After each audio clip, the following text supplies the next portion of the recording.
7-8. However, he comes off his roughest outing of the season in his last outing against the Duke Blue Devils, and he will face a potent lineup from head coach Danny Hall and Georgia Tech today. That includes the return of designated hitter in the 7-hole Chase Murray, coming back full-time today from an oblique injury which has sidelined him for weeks. But Andrew, you've got your eyes on the 3-4 spots, McCann and Radcliffe. Yeah, definitely big bats for Coach Hall. McCann and Radcliffe, two lefties, and going against the lefty and Gerard today. So quality lineup for Coach Hall, and Gerard will have his work cut out for him. Luke Waddell striding to the plate to lead off for Georgia Tech. There's the defense that supports the left-hander Gerard. Once again, you see no Teagarden at first. Nick Halisa continues to fill in for the injured Teagarden, and he did so admirably in a Game 1 win for the Hokies. A critical base hit for Virginia Tech as they came back with a couple of runs late to defeat Georgia Tech and give themselves an opportunity to claim this 3-game series. Here comes Gerard. We are underway with the sun shining here in Blacksburg. Gerard just a touch high to Waddell. That is the most welcome sight, Andrew, after yesterday, very difficult one. Both teams were out getting ready for the festivities. Got all the bags of balls and the bats and everything out. And it just couldn't make it happen as we got a big rain monsoon, it appeared, at about 6:30 last night. But today, no problems at the moment. 54 for first pitch and partly cloudy. Gerard working out in front of Waddell, who went 1 for 4 in the series opener back on Thursday.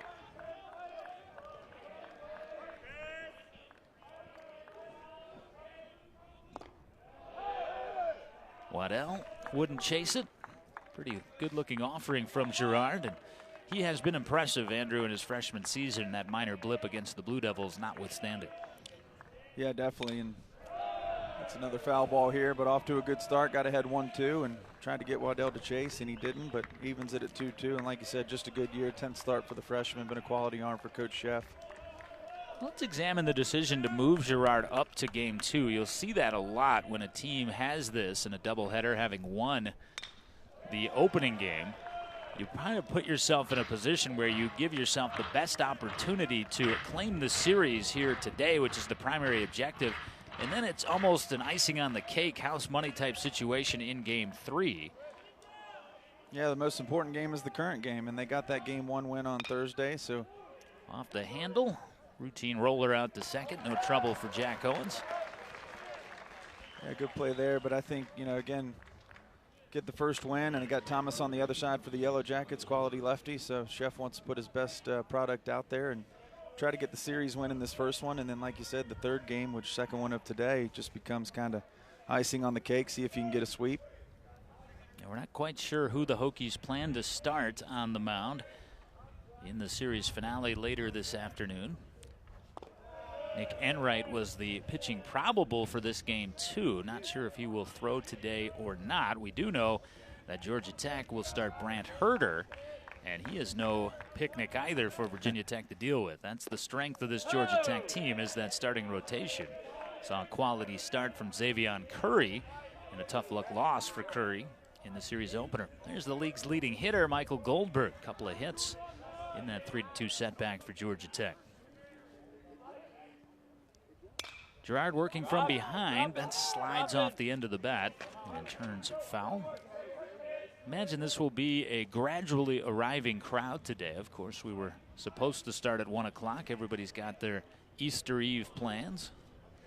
Already some making their way in and enjoying this sunshine. And maybe what will be the coolest day in quite some time if you look at the forecast here in the New River Valley. Yeah, it was a little unique coming over at 9 a.m. for baseball, but definitely a long day of baseball. I think you see some people out on campus move their way over here in the middle of this game. Know they got plenty of time to catch enough innings. Goldberg moving his way out of the batter's box as he fouls it off his right foot. That's painful right there off the top of the right foot. Goldberg walking it off as Gerard has battled back level. Unfortunately there for Goldberg, he's got the protection on the wrong leg. Gets it off the back foot. Usually see it off the front, but got him. Excellent pitch from Gerard, driving down. Yeah, here's another look, and Goldberg sees it up, but like you say, drops at the end. Good pitch there for Gerard. Gets the second out of the inning. be a shot of confidence for Chris Gerard, striking out the league's leading hitter for the second out here in the top of the first. Gerard now trying to work a clean frame with Kyle McCann at the plate and the full defensive shift on the infield for Virginia Tech. McCann tried to shorten his swing there. 0-1. We've seen that shift so much this year. You got Jack Owens in that deep second base, almost a shallow right field, and Nick Owens on the other side comes all the way right at Gerard, almost up the middle. McCann 0 for 2 thus far in the series, but he did draw a pair of walks, swinging a bit more aggressively on his first 2 offerings from Gerard. There's that shift. Now the Hokies will take the shift off as you watch them walk back over. So it's just a 2-strike shift. Gets more and more elaborate with each passing day. It sure does. Pretty much straight up. Jack Owens still plays deep. Give himself plenty of room at second. What's the reasoning behind that? You're 2 strikes ahead, and you imagine that McCann may just be trying to make contact, not necessarily load up, right? Yeah, I guess so, although it surprises me. Usually you see that shift all the way through and at bat. One of the first times I've seen him with 2 strikes to relocate, but also something with the pitcher, and maybe Gerard's going to stay away now ahead. Gerard with a wealth of options delivered a fastball high. McCann's underneath it. Will there be room? There will not, as Kevin Madden over for a glimpse. Yeah, that one traveled a while there. Just gets over the net down the left field line, and lucky fan quick to recover it. Yeah, not a lot of competition over on the hillside right now. This is prime foul ball chasing time. There we go. They'll both have one before this is all said and done. It's a solid bucket hat. Remember bucket hat giveaway day at Wrigley Field. Still have it. Old blue with the Red Sea, or red with blue? Yeah, it was the blue with the Red Sea. The whole family had them. Quite the sight. Yeah, there we go. Keep that sun out of the eyes. Yeah, I could use one of those. We had some sun on us here early today. Gerard pushes McCann back off the plate. 2-2. And Gerard will have to get back down to business here with McCann, one of the more dangerous hitters in the country. Tied for the conference lead with 14 home runs. Here comes the lefty. And that's in the air, well struck to right center, and a long run for Biddison, and he will get there. The hat goes flying, not of the bucket variety. Biddison tracks down the final out. He'll retrieve the cap, and Virginia Tech comes to the plate for the first time, scoreless in the first.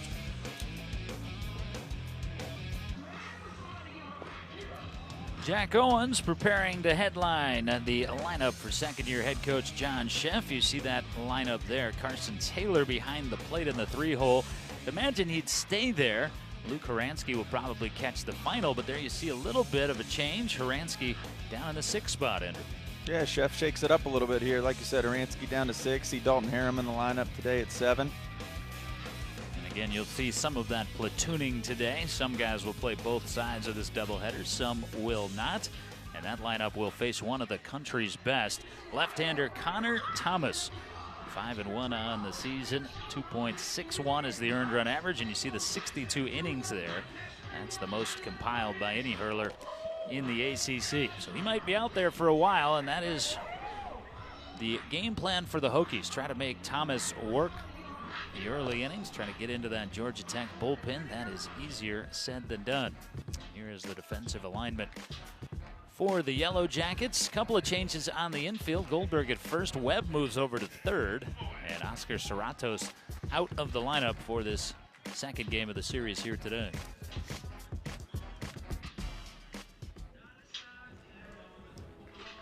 Owens preparing to stand in against the lefty Thomas, and again, seeing pitches is always part of the plan for the leadoff man, but I think it's imperative for all the Hokies to try to make Thomas labor a bit here in the early going. Yeah, like you said, quality arm. See a good first pitch fastball at 88 for Thomas, and to your point, Owens try to work the count, be a good leadoff hitter, see a lot of pitches. Thomas earlier this year threw back-to-back 8-inning masterpieces, did not allow a run over 16 innings. Back-to-back starts in the ACC. That's nearly unheard of. Owens looked at the first two, swings at the third, and sends it back over the mound. Excellent pick by Waddell behind the bag, but couldn't skip it in there in time. And Owens has an infield single to lead off for Virginia Tech. That was a phenomenal effort for Waddell, although the box score will not show it. Yeah, really good play there. Ball up the middle, high chopper. You see it here over Thomas's head. Owens with good speed. He fields it clean. It looks like it's going to be a great play, but skips it over there on the turf, and Owens able to leg out the infield single. Saw Waddell do that effectively to start the series back on Thursday. Threw a one-hop rocket from the hole. So acclimating himself well to this artificial turf. Now here's Biddison, slid up to the 2 spot, sends this one harshly back through the middle, and no play for a diving Wilhite. The Hokies have back-to-back singles to get started against Thomas. Now Biddison's such a good bat for Coach Sheff. Another change, you see him move up to the 2 hole. He was a little more middle of the lineup we've seen most of the season, but sees that first pitch, hits it hard up the middle. Take another look at it. It's the fastball. I'm ready. Biddison, his 3rd hit of the series. Like that move from John Sheff, by the way. Biddison was clearly seeing the baseball as well as anybody on Thursday. Well, and it's exactly what Coach Sheff wants. You get Owens on base, and like you said, good contact guy in Biddison, seeing the ball well. A couple hits here in this series now. Move him up to the 2 hole, and Hokies off to a good start.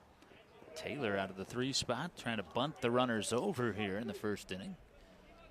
This is always one of those conundrums that faces a manager slash coach is, do you play for the big inning early, or do you try to jump out to an early lead?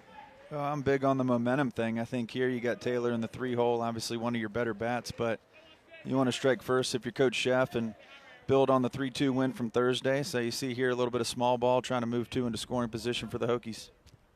See if Taylor squares again. He does, and can't get it down. So Taylor has gifted Thomas a couple of strikes here.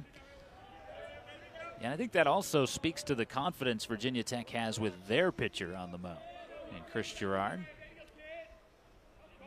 You talked about that matchup and 2 quality lefties. Gerard with a good top of the first for the Hokies, and again, you can strike first and give him a little bit of run support.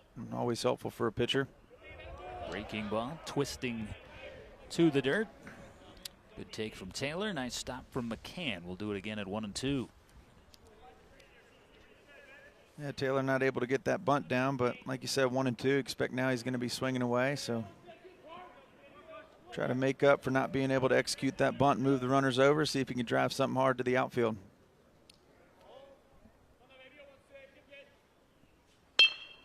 Pushes it to the left side, and it's off the mitt of Webb. And as it bleeds out into left field, the Hokies will take that lead. Owens trots in to score. Excellent maneuvering of the bat there by Carson Taylor just to make contact with a pretty tricky breaking ball. Yeah, really good pitch here by Thomas. You see he just gets the bat out there to make contact, and that's what you got to do, make something happen. Webb unable to field it cleanly. You see Owens around to score, and Biddison easily into 3rd. So corners for the Hokies, nobody out, and exactly the start that they're looking for. Webb is assessed an error on the play. So will not be an RBI for Carson Taylor. Kind of a tough error on Jackson Webb there. And here's a liner out to short, grabbed by Waddell, and an error on the base pass from Taylor as he's doubled off. Yeah, tough play there. Taylor gets a little too far off the first on that line drive. Looked like it might get over Waddell's head there short, but easy catch for him. Catch and throw to first for the double play. Yeah, I said an error on the base pass, and it occurs right there. Cheating a little bit too far. On a liner like that, your first step, Andrew, needs to be back towards first. Or freeze, right? At a minimum, but he's going towards second. So suddenly 2 outs in the inning. Biddison remains at 3rd base. And a changeup. The Devils' Kevin Madden. 0-1. That's a big play for Thomas. Hokies off to a good start. 1st and 3rd, already a run across, but that double play there. Got a chance to get out of this with just 1 run. Danny Hall has said of Connor Thomas, he has that killer instinct. These are the type of situations where a pitcher that has that characteristic usually will bear down and minimize the damage. Hokies try to squeeze. That may have hit Madden in fair territory. That's what the Jackets dugout was shouting. Let's take a look and see. Looked like it did out in front, but gets him in the box. Yep, still had both feet in the box, so just a foul ball. Again, if he's out of the batter's box and it hits him, he's out. Good look there from our crew. The 1-2 got him the traditional way. Down swinging on the breaking ball, the Hokies will strike first, but limited to 1 unearned run as we head for the second.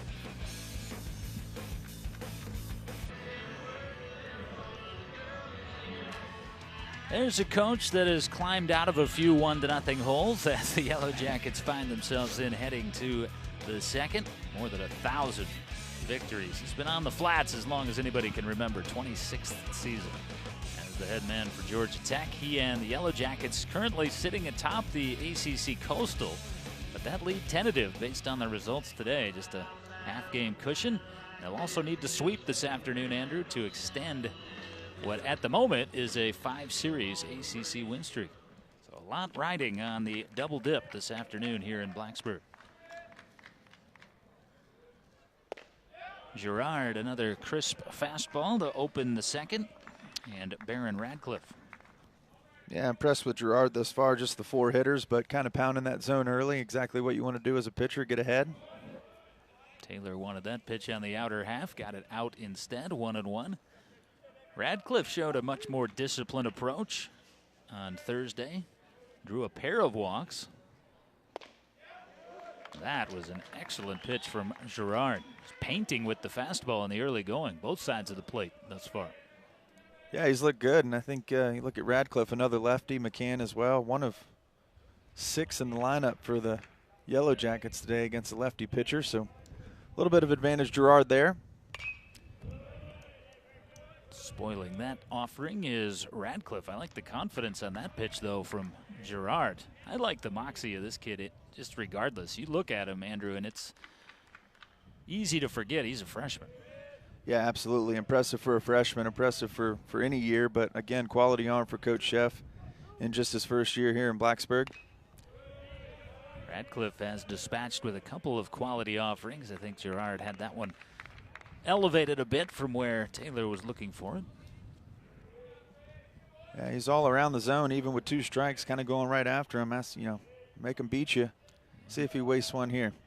Yeah, he shook. What did he shake to? The breaking ball in the air to left, hit very well. Retreating is Harem and cannot make the play at the wall.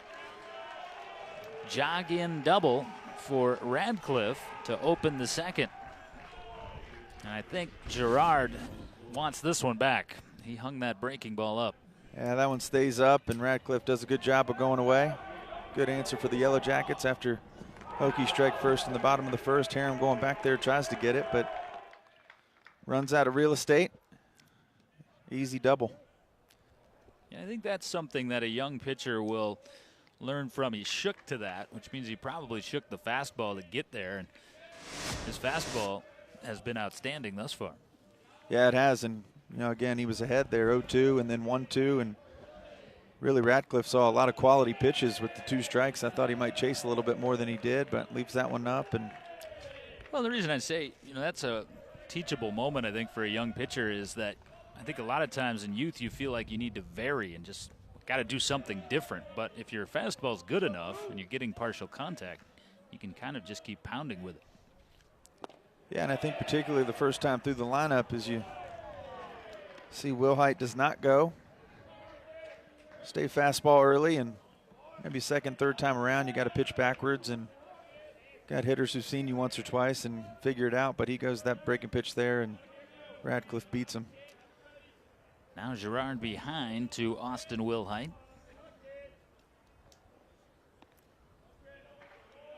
Working from the stretch for the first time. 3-ball, no strike count, and that one looked like a little hitch in the mechanics on that delivery. I was going to say, like you said, first time from the stretch and struggling to find that release point. Falls behind 3-0 here to Wilhite, but Try to come back with a quality pitch here. And he does. Elevation of the fastball has been good thus far. Where he's putting it is not a spot you're going to get beat in the air. Beaten in the air by Radcliffe off the breaking ball. Radcliffe cheats from second. Chased back to second. Yeah, I see Radcliffe hit that pretty well. Obviously opposite field for him as a left-handed hitter going to the left side of the park, but got a little bit of wind in the air today. To your point, stay down in the zone and don't get beat with the long ball.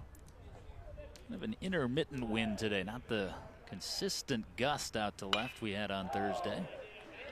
Wilhite behind that offering. That's a good job by Gerard. Take a look at the wind there. Flags are moving a little bit. Gets behind 3-0 and battles back to go 3-2, but don't want to lose him here. Try to find a way to record that first out of the second inning.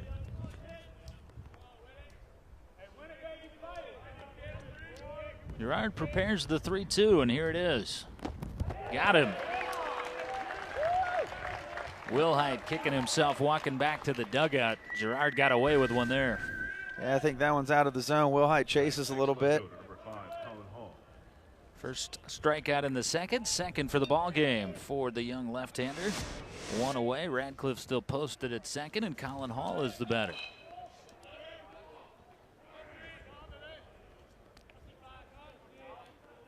See the Hokie defense pretty straight up here with the lefty at the plate. Shading the runner at second is Nick Owens, creeping into your picture there. To Andrew's point, everybody else fairly traditional. Biddison shaded the opposite way just a touch in center.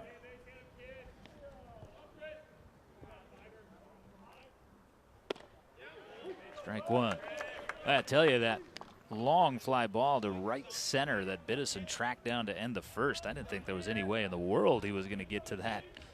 Excellent closing speed. Actually made the catch pretty routinely. Yeah, he did. Almost facing the jumbotron too. The scoreboard kind of facing away as he gets there. Didn't think he had a chance to get over there. Thought easy double, but goes a long way to retrieve that, and exactly why you see him in center field. Covers a lot of ground. Yeah, he has been sensational out there. Nick Menken out due to injury. Also pretty darn good out there. Strong up the middle, and the Hokies are definitely that defensively. Their defense under John Sheff has been dramatically improved. And that's generally where it starts.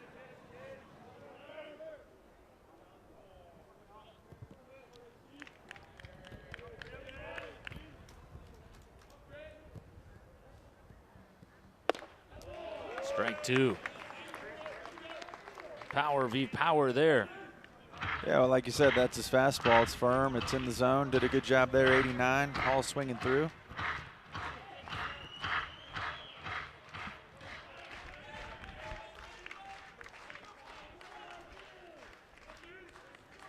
Gerard, after giving up the inning opening double, delivers. Nearly got Colin Hall. Hall, the son of head coach Danny Hall, one of two Hall sons on this team. I think here too with the two strikes we saw quality pitches to Radcliffe, and Radcliffe ends up beating Gerard with the double. See if he kind of wastes one here with the 1-2 count.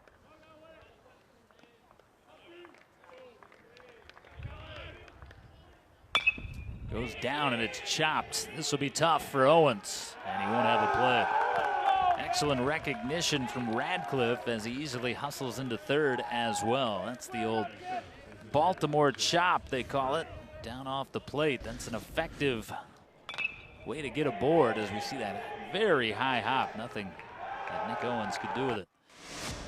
The old artificial turf. Hitters used to try to do that. That was not the intention there of Hall, but it's just as effective. I'm going to go Blacksburg chop. Yeah, you can call it that now. Now, the interesting thing was it was called the Baltimore chop. It was not artificial surface back in Baltimore. This was before Camden Yards at Old Memorial Stadium. But they used to say that Earl Weaver would have them intentionally not water the dirt around the plate, and essentially would bake it out, make it concrete-like, teach his hitters to just chop it down into that dirt.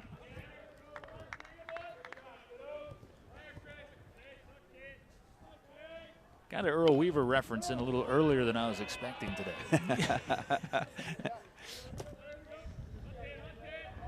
Well, you see there, Murray plays a little small ball, trying to bump for a base hit, get Radcliffe in, and see if he can leg one out himself. So Yellowjackets threatening. Take a look at that bunt and gets him in the box as well. So just a foul ball, but after falling behind 1-0, they're ready to answer. Yeah, making Girard work too. See that pitch count down in the corner. 38 already. Just one down here in the second. 1-2. And that's of vital importance today. You've got multiple objectives in a doubleheader. Winning is obviously objective number one. But if you're unsure as to who you may have available to start in game 3, you've got to win and save the bullpen too. Yeah, definitely. This is a battle both ways. You mentioned Thomas and Hokies trying to get into that bullpen. Girard here trying to get a quality start for Coach Sheff and Coach Fecto and keep the bullpen available for latter innings here and much of game 3. Which is why Girard would love to roll a pair here. Here's John Sheff. He woke up this morning probably with his lineup card already in his back pocket. He knew he was going to have to make some decisions today. Doubleheaders are always difficult to navigate.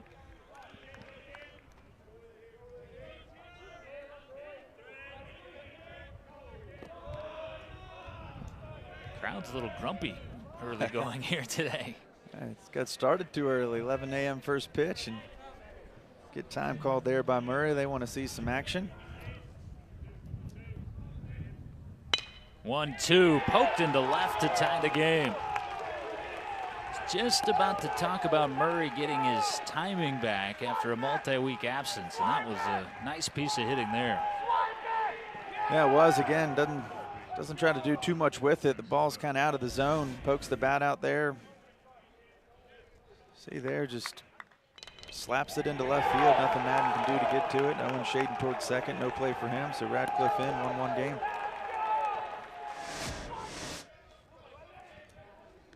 Two aboard, one away. Jackson Webb now out of the 8th slot in the Georgia Tech order. And Girard circles off the rubber. And they're going to call a balk there. Yes, they are. You saw Colin Hall clapping. That'll move the runners up. That is an important advancement. 2 in scoring position now. As a pitcher, what did you see there from Girard? I actually didn't see it. I was looking down here at the paper, but I saw the first base coach was pretty adamant that he saw a balk. Let's take another look at it here. Yeah. Didn't get back towards second enough, and easy call for the umpire. Move 2 into scoring position, and more importantly, take the double play away. Get out of the inning. Ties up Webb. 0-1. Yeah, and you could see as a pitcher, you know when you balk. It's just a matter of whether you're going to get caught, and Girard knew he balked there. He tried to hide it, but didn't work out in his favor as the Yellowjackets move up. Well, it's interesting the disruption that came on that Radcliffe double. This in the air to left should be deep enough to give the Jackets the lead. Hauled in by Harem. Humming to the plate is Hall. And Georgia Tech responds to Virginia Tech's lone run in the first with 2 thus far in the second. Good job by Webb. Knows if he elevates one, he's got a RBI. Gets that one into left. Harem easy catch, but no play at the plate as he retreats towards the warning track. That's what good baseball teams do. You get behind 1-0, do a good job of answering in the top of the second, take the 2-1 lead, and kind of give the momentum back to them and Thomas, their pitcher. Taking advantage of their opportunities. Got that fortuitous infield single. Inside out and off the glove of Madden. And no play for Owens. I think that one surprised Madden a bit. It was an awkward inside out swing. Got on him in a hurry. Yeah, tough play there for Madden. Fecto will come out and try to calm Girard down, see if they can keep the damage at 2, but you see there just skips away from him. So error on both sides now, 1 for Webb at third base and now 1 for Madden at third base. So we talk about that turf, and sometimes it's helpful and sometimes it hurts. That one there is just a little too quick for Madden, gets away from him. Yeah, we saw him try to smother that ball down at third. This is a good visit here from Ryan Fecteau. Again, Girard's got good stuff today. Just got a little spooked, I think, by that Radcliffe double. He definitely made a mistake on that pitch to Radcliffe, but the lack of good fortune in this inning has kind of gotten him out of his rhythm. I think Ryan Fecteau right now is just saying, look, you've got good stuff, just bear down. Let's throw some fastballs in the strike zone. Yeah, you see that strike to ball ratio about 3-to-1. Like you said, quality stuff. Radcliffe just beats him to left for the double, gets into the stretch. Maybe a little bit out of his comfort zone there. Was working well from the windup. I think also the purpose of that visit from Ryan Fecteau is just to give him a break. He's been out there for a while. Yeah, I see the 44 pitches through 2. One thing I think he's done well is kind of monitor the runners, keep them in check. Don't see enough of that across the season, and runners moving up freely, so he's managing them well, but you don't want him to distract you either. You want to focus on the guy at the plate, try to find a way to get this third out now with runners on the corners and the 2 outs recorded. Runners at the corners. Waddell for the second time. Grounded out to Jack Owens, his first time. Looks at an overhand curve from Girard. I think he's done a really good job too. Here he falls behind 1-0, but a lot of 2-strike at bats this first time through for Georgia Tech. He just was too quality with 2 strikes, and again the hit for Radcliffe. And yeah, and that's it's something that's a lot more difficult to do, to bury those sliders. I think, like as you say, he was too good with 2 strikes. He was too close to the zone. Saw that on that base hit from Chase Murray. Same thing with the 2-strike breaking ball that Radcliffe got this noise started with that double. There's a fastball skidding on 1 hop to Nick Owens, and the Jackets are finally muffled in the second. But 7 come to the plate, 2 score, and Georgia Tech has their first lead. John Sheff trying to guide the Hokies to a critical series win here in the ACC, not just for the fact that Georgia Tech is a ranked opponent, nor the fact that they're the Coastal Division leaders. Coach Sheff trying to take the Hokies to the ACC tournament.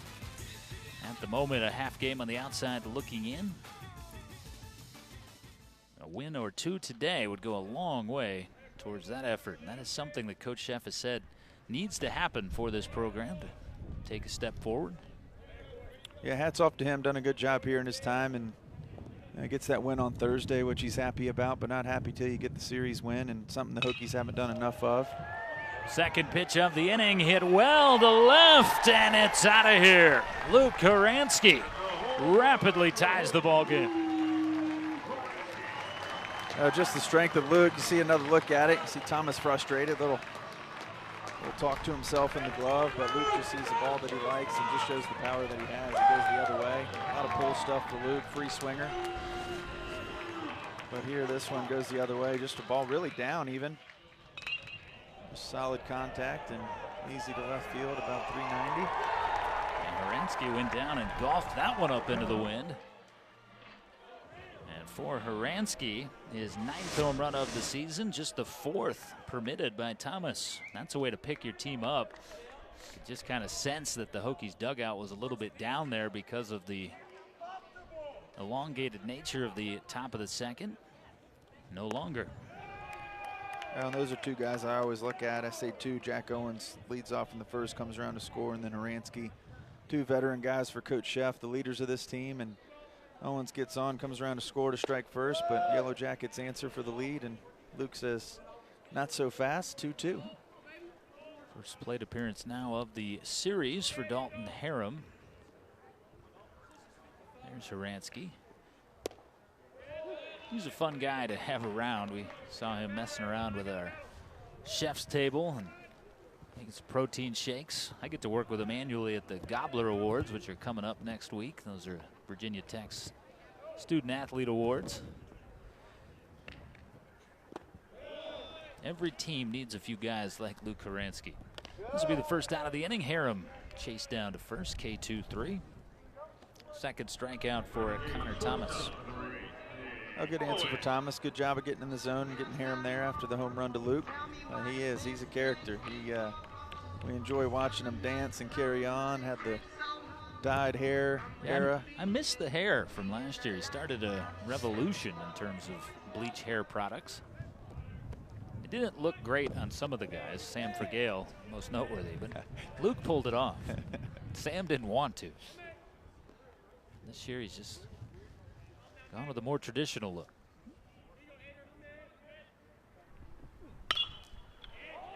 Off the hands, a long run in for Colin Hall, but he'll break stride for the second out. I think Nick Owens wants that one back. That's in on the hands. Not a whole lot he can do with it, but just didn't get the bat through the zone. Easy out for Hall. Thomas, after that home run, does a good job with the strikeout and the fly out. Now Halisa will try to turn the lineup over for the conclusion of the second inning.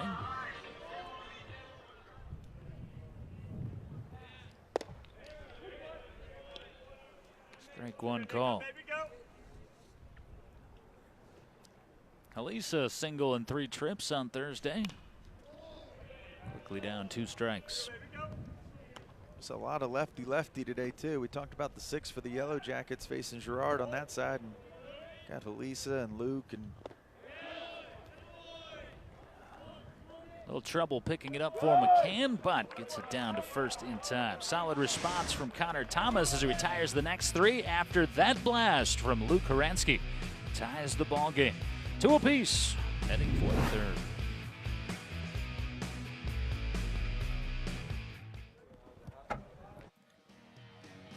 Michael Goldberg leading off the third for Georgia Tech. We bring you back to English Field at Union Park.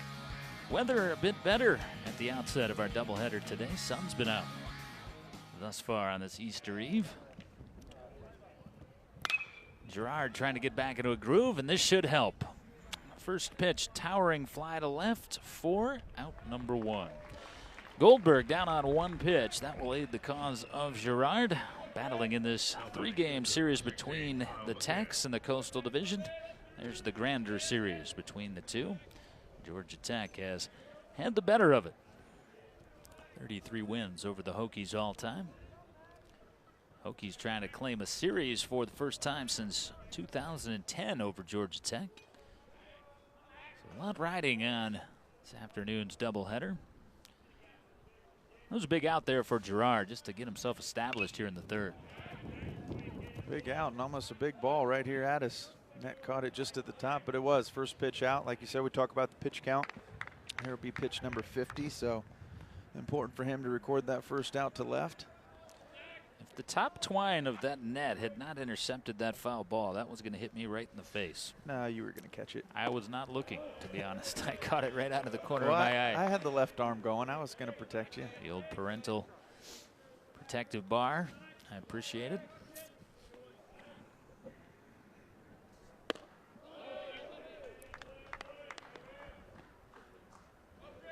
I tell you, Horansky's home run, I think, would have gotten out, wind or no. Wind is definitely helping again to left field today. We don't have the flags to identify it on the mini donut truck, though. There's Luke down in right field. That was the saddest moment of last night for me. Those are the flags we have indicating that wind pattern. Before the game had been called, the mini donut truck guy just said, to heck with it, I'm out of here. Just lonely drive out to 460. He knew the revenue wasn't going to be there. He'd go over to Christiansburg, set up on Main Street, sell a few there rather than waste his time in the right field corner. But yeah, but there's a walk to Kyle McCann. Baron Radcliffe will stand in with a man aboard. Yeah, it's rare that you give the guy that operates the mini donut truck the power to call off the game like that. But ultimately, he was about a 15-minute head start from all of us. He knew before we knew. Yeah, he's not coming back today, apparently. Yeah, I'm surprised to see an empty right field corner. Maybe something coming here. A lot of baseball left. Well, he's committed at 1 o'clock, so maybe he'll be in. Radcliffe shutters back out of the way. And Girard got that first pitch out here in the third, and then a bit of a stumble with his command. Yeah, he did. McCann with the walk, and first 2 here to Radcliffe for 2-0 count. I don't think he's been comfortable from the stretch. Obviously, McCann was from the windup, and now that he's back in the stretch, I saw earlier he wasn't comfortable in the second and struggles here to get behind. Yeah, Pitch count up to 55. The ball strike ratio that you just saw there, 2-1. That's okay.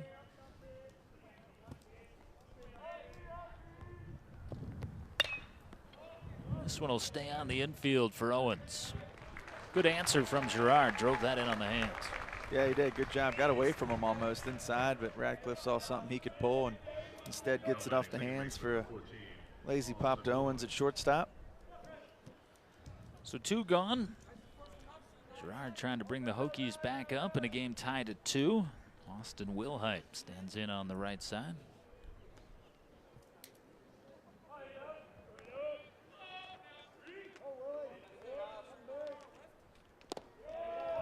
Sliding stop from Taylor.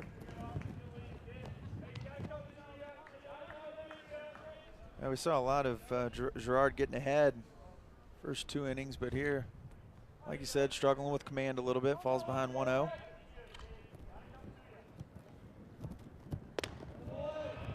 Yeah, to your previous observation, the fastball command has definitely not been as sharp out of the stretch. Out of the wind, he's been very good with that fastball. It's interesting how different those 2 deliveries can be. You certainly know that better than most. There's a lot going on. There's different release point and obviously different mechanics involved, but I think for Girard too, he's been so focused on the runners, so you got runners to worry about.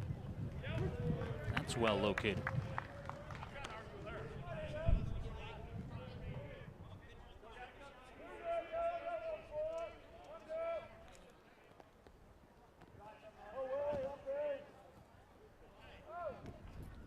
McCann not a flight risk. 2-2.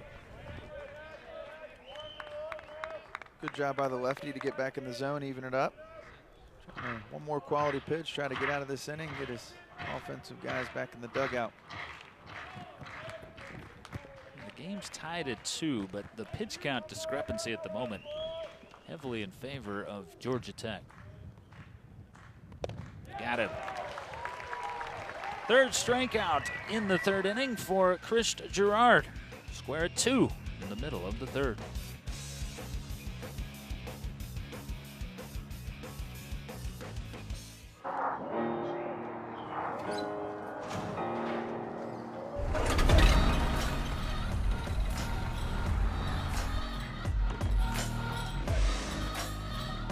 ESPN and the ACC bring you ACC Network coming August 2019. 15 universities all on one network. Visit getaccn.com to learn more. Square at 2 to the bottom of the 3rd. Jack Owens will lead off for the Hokies and begin the 2nd trip through the Virginia Tech order for the left-hander Connor Thomas.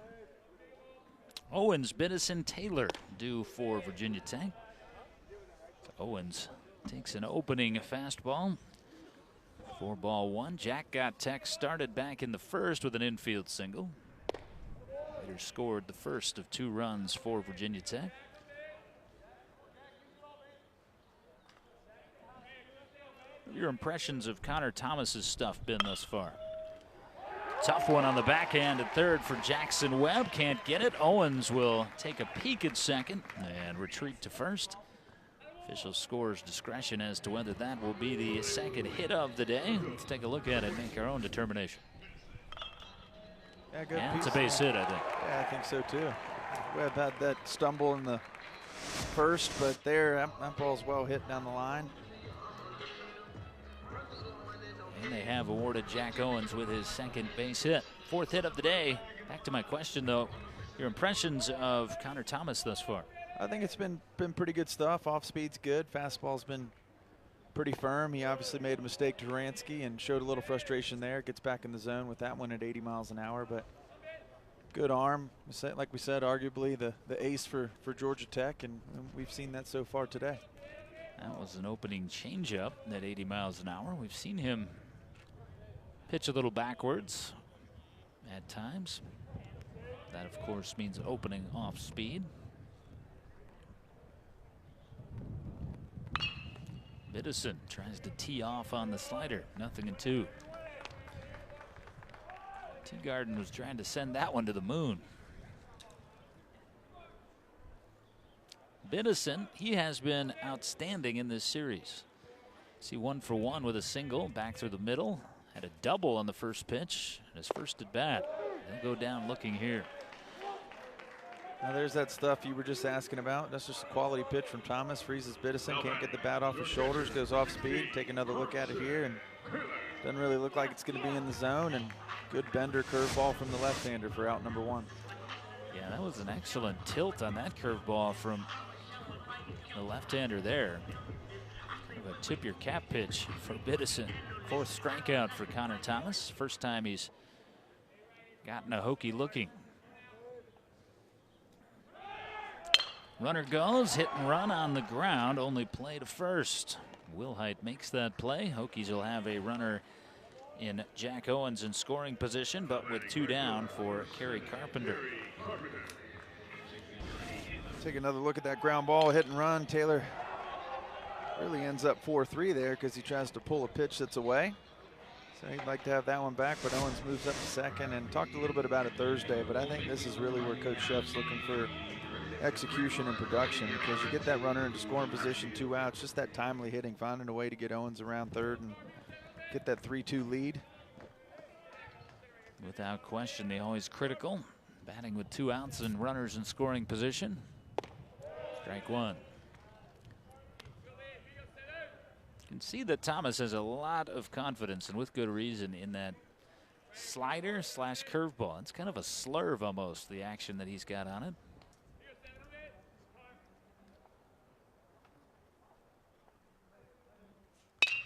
Fastball on the ground to second. Chasing into the hole, Wilhite, and he'll keep this ball game tied at 2.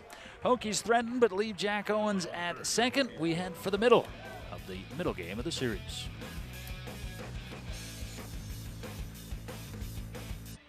Taking a look at the top 10 in the USA Today Baseball Coaches Poll. See a couple of ACC entrants down there, 7 and 8. And as we look at the 10 through 20 section, 11 through 20, Georgia Tech checking in at number 16.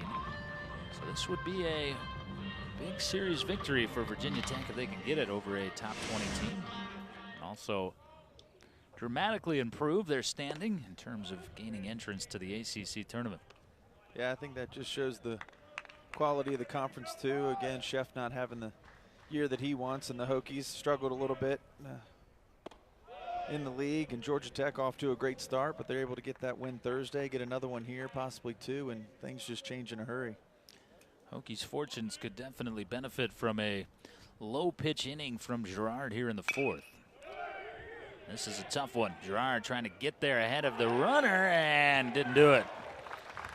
Colin Hall beat him to the bag. Girard made up some ground off the mound. It didn't look like he had any chance to get there. He nearly did. Yeah, slow moving high chopper for Halisa. Here's another look at it. See it right at the plate. Saw one earlier. Girard had to kind of turn around to get there. Hall beats it out. Second hit of the day for Colin Hall. That will not aid what I was just discussing. Minimizing that pitch count for Girard. Hokies look for a pair up the middle. Hold the runner at first and bring in the third baseman onto the grass. Chase Murray looks at ball 1. Well, what are your potential contingency plans? You had last night off, the entire bullpen did, so I have to imagine pretty much everybody would be available. Yeah, they will, and I think Thursday night, even though we saw a handful of arms, not a ton of pitches for any of them. So should be fresh, full bullpen. Just got 2 games to manage and be mindful of here if you're Coach Szef, Coach Fecteau. 2-0. Yeah, the bullpen pitched exceptionally well behind Ian Seymour on Thursday night. Jason Hurd actually picked up the win. But the performance of the night for John Szef's Hokies, Jack Dellinger.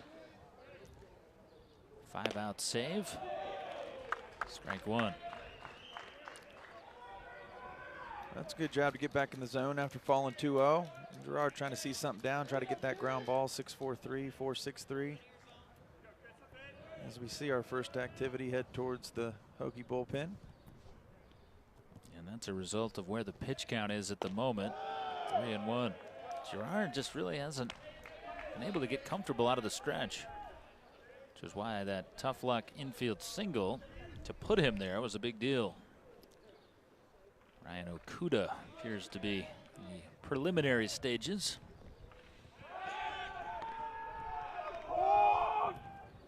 Yeah, definitely hasn't been comfortable from the stretch. You see throw over there, just maybe a break coming to the plate, trying to get back in this count behind 3-1.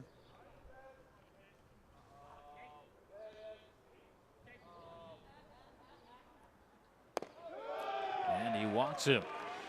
So a walk from the lefty Girard. That's his second today.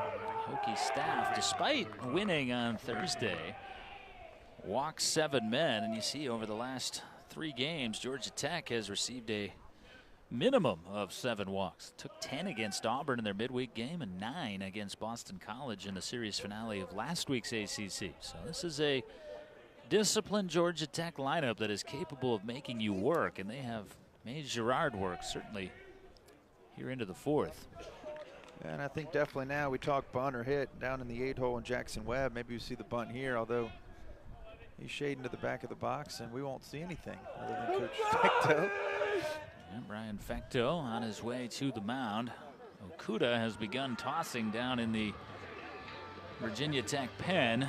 There you see Okuda, and he certainly is capable of bridging this game, and it's looking more and more likely like you may need a bridge guy. Yeah, kind of a long relief guy, not going to be coming in here. To your point, just got started throwing, but you see the 70 pitches, 42 strikes.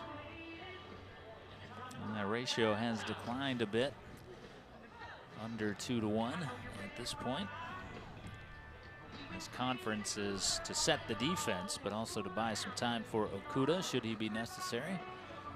And our home plate umpire Josh Miller is about to crash the party.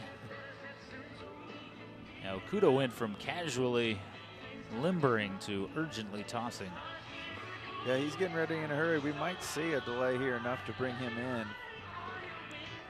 Fecto comes back. You might see a pickoff or a step off, but I think you got Girard on a short leash at this point. Okuda will be ready. And again, wondering if Webb might lay down the bunt to move 2 into scoring position for the Yellowjackets with nobody out. So Fecto chased back to the dugout. We'll see what Georgia Tech elects to do. Game tied at 2. Webb is squaring and lays down a good bunt. It's going to be a tough play even to first base, and Madden throws it down the right field line. Georgia Tech is going to take the lead on the throwing error and be set up for more with 2 in scoring position and still nobody down. Webb laid down an excellent bunt. I think this might actually have to be a bunt single and an error. You see Kevin Madden. Yeah, I think that has to be a bunt single combined with the throwing error. That's well executed. Really good bunt right down the line. Tough play for Madden. Gives it his best, but no chance at first base. And like you said, on the error down to right field, he's able to move up to second. And Georgia Tech grabs the lead for the 2nd time in the game. Nick Wilhite now at the plate. They did not award that a base hit. They just ruled that a straight error. See if that doesn't change later. Sometimes that's how it goes. Yeah, I'm not sure even a good throw there gets him. Obviously, Madden couldn't get anything behind him on the run and throwing off of 1 foot, but yeah, just kind of throwing to a moving target. No one was really there stationed to cover either. And Girard is scuffling a bit. Okuda's ready if needed, and he will be needed. Ryan Fecto striding a little bit more purposefully towards the mound, and we're going to have our first pitching change of this doubleheader. Fecto going out to get Chris Girard. Okuda coming on for Virginia Tech. The Hokies in some hot water here in the 4th, trailing the Yellowjackets as the Jackets threaten for much more.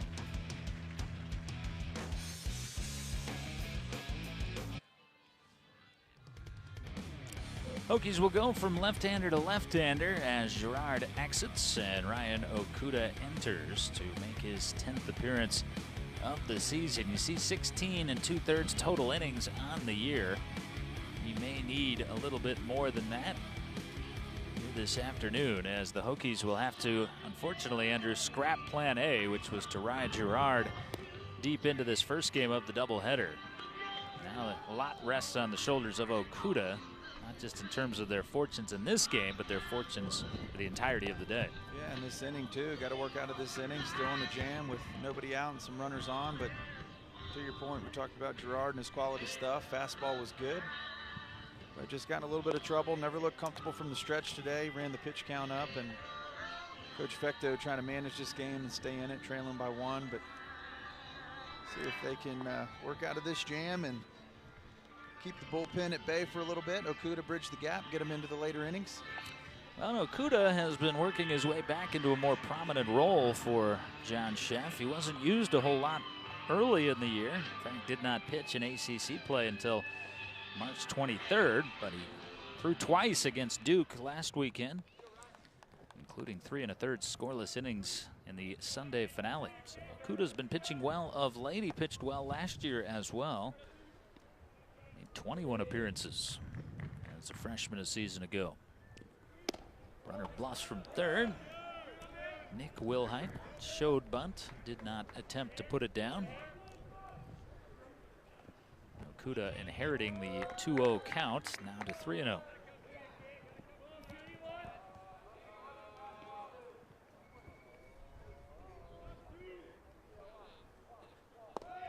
And another walk. And that, interestingly, will be charged to Chris Girard. As you see the mid-count pitching change, it doesn't work in the favor of the starter. Something negative happens, it's attributed to the starter. Something positive happens, the reliever gets credit for his effort. Virginia Tech immediately has another option up and tossing in the bullpen, and that's Luke Scherzer, who of course is capable of throwing starters innings. Yeah, and I think with Okuda coming in, again, bullpen's now in control of this game, and we'll see someone down there staying active. We're tough spot for the Hokies with nobody out and the bases loaded for the Yellowjackets. We talk about relievers coming in and the struggles sometimes they have in inheriting runners, but really tough when you come in runners on and a 2-0 count. So tough spot for Okuda.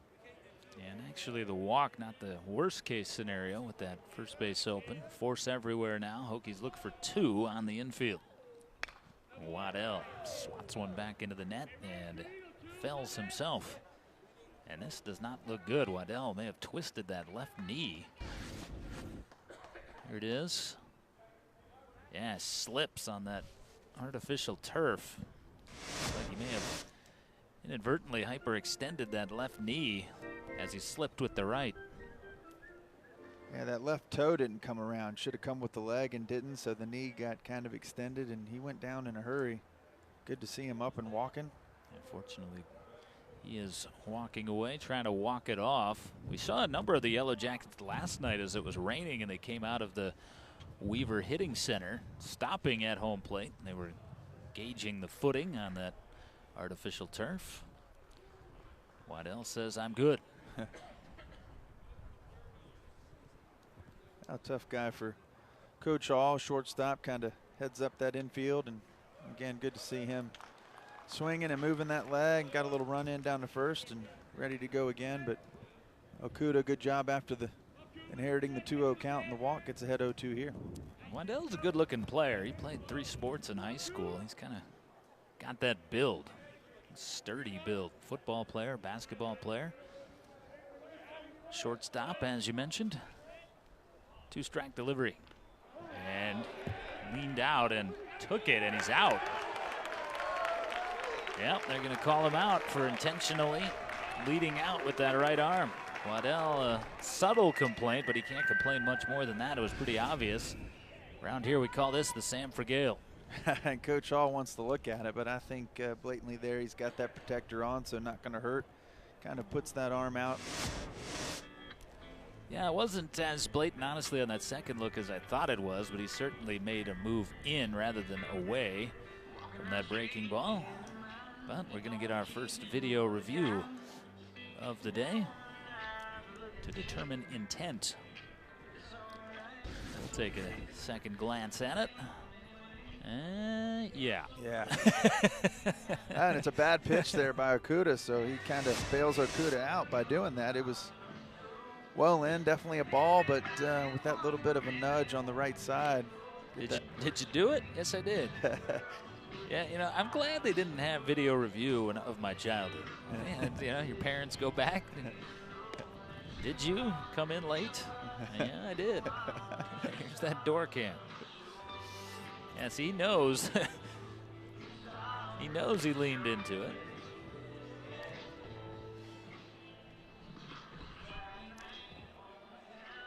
Always the interesting reaction. Kind of the receiver who knew the ball went off the turf, waiting for the review. Yeah, that one there head on you can't tell as much, but from Okuda's perspective and coming in, you can see quick review too as the umpires jog back out. I think we've got first out of the inning. This is a big out in this inning too. Yes. Josh Miller. Call has affirmed by the crew chief, Darren Spagnardi, who is the third base umpire today.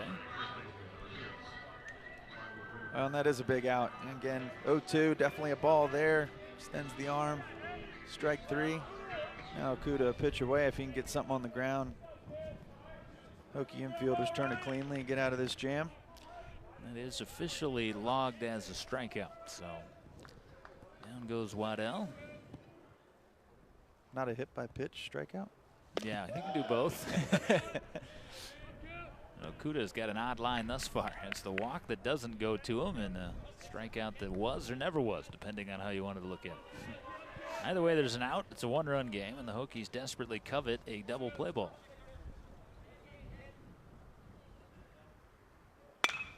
Goldberg instead in the air. Plenty deep enough to tack a run onto the Georgia Tech lead. Biddison back to get it. He'll take a crack at the trail runner and cut off by Nick Owens as Murray scurries across. That's a good job there by Biddison. Obviously getting it into Owens, you see here with the fly ball. Hit well. Plenty deep to score him, but just a good job of getting that into Owens, and Owens thinking clearly there to hold on to it. No play at third, and you want to keep that runner at first base. Keep the force out at second with 2 outs now in the inning. Runners at the corners. The Hokies would do well to limit the damage here to the 2 runs. The most damaging thing, though, to their cause is having Girard chased in this inning. That sometimes is a ripple effect across the entire day. You touched on it earlier too, not even a game 3 starter confirmed, so you expect to see probably a lot of bullpen in that one, and get into the bullpen here in game 1 of the doubleheader in the 4th is not in your favor if you're Coach Fecto. Yeah, it's definitely advantage Georgia Tech right now. They may have had that advantage already in game 3 because of who their usual Sunday starter is. That's Brant Herder, who's been outstanding this year, 2.62 ERA. Coming off a dominant outing against Boston College.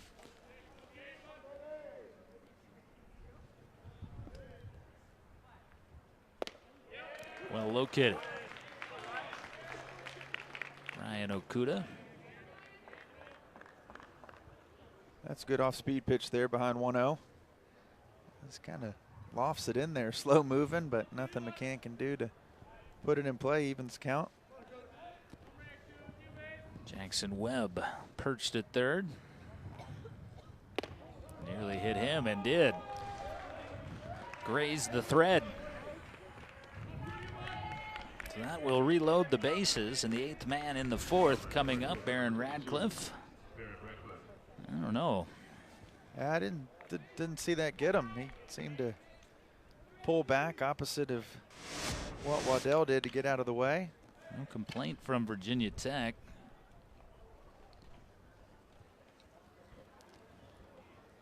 And now Ryan Fecto is going to come out and make another pitching change. So Okuda collects a couple of outs here in the 4th inning, but will not see it to its conclusion. And the Hokies will bring on Luke Scherzer. Georgia Tech trying to take control of this middle game.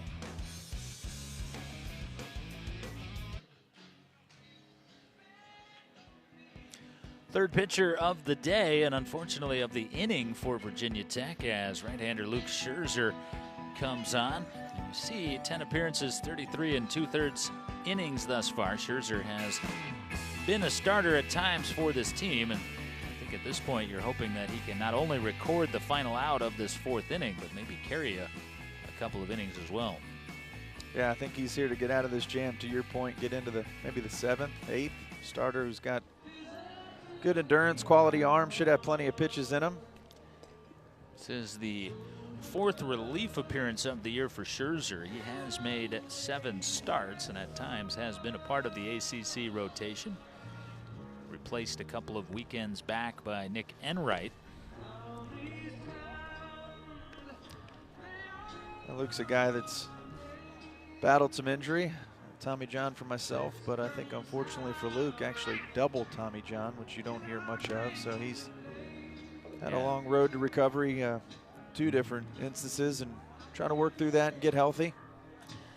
And there are a lot of members of the Tommy John Society, but not nearly as many of the double Tommy John. It's been a long road back, and Scherzer has admirably traveled it. There's been a long road in the 4th inning for Virginia Tech here.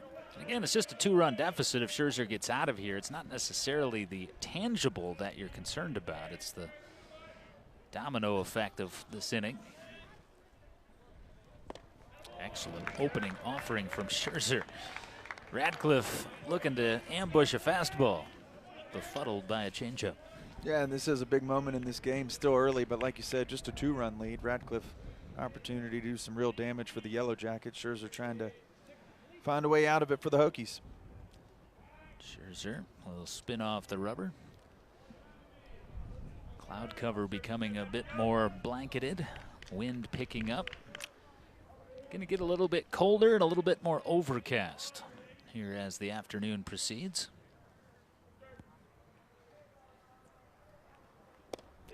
Check swing, he went. I think that was a strike anyway. 0-2. Yeah, pretty good pitch. First 2 have been good. Quality fastball to start him off at 90, and then that one there, Radcliffe just can't hang on to the bat, swings through for 2nd strike, and Scherzer in control right now, trying to get out of it. Jackets at every station. Scherzer trying to get out of it.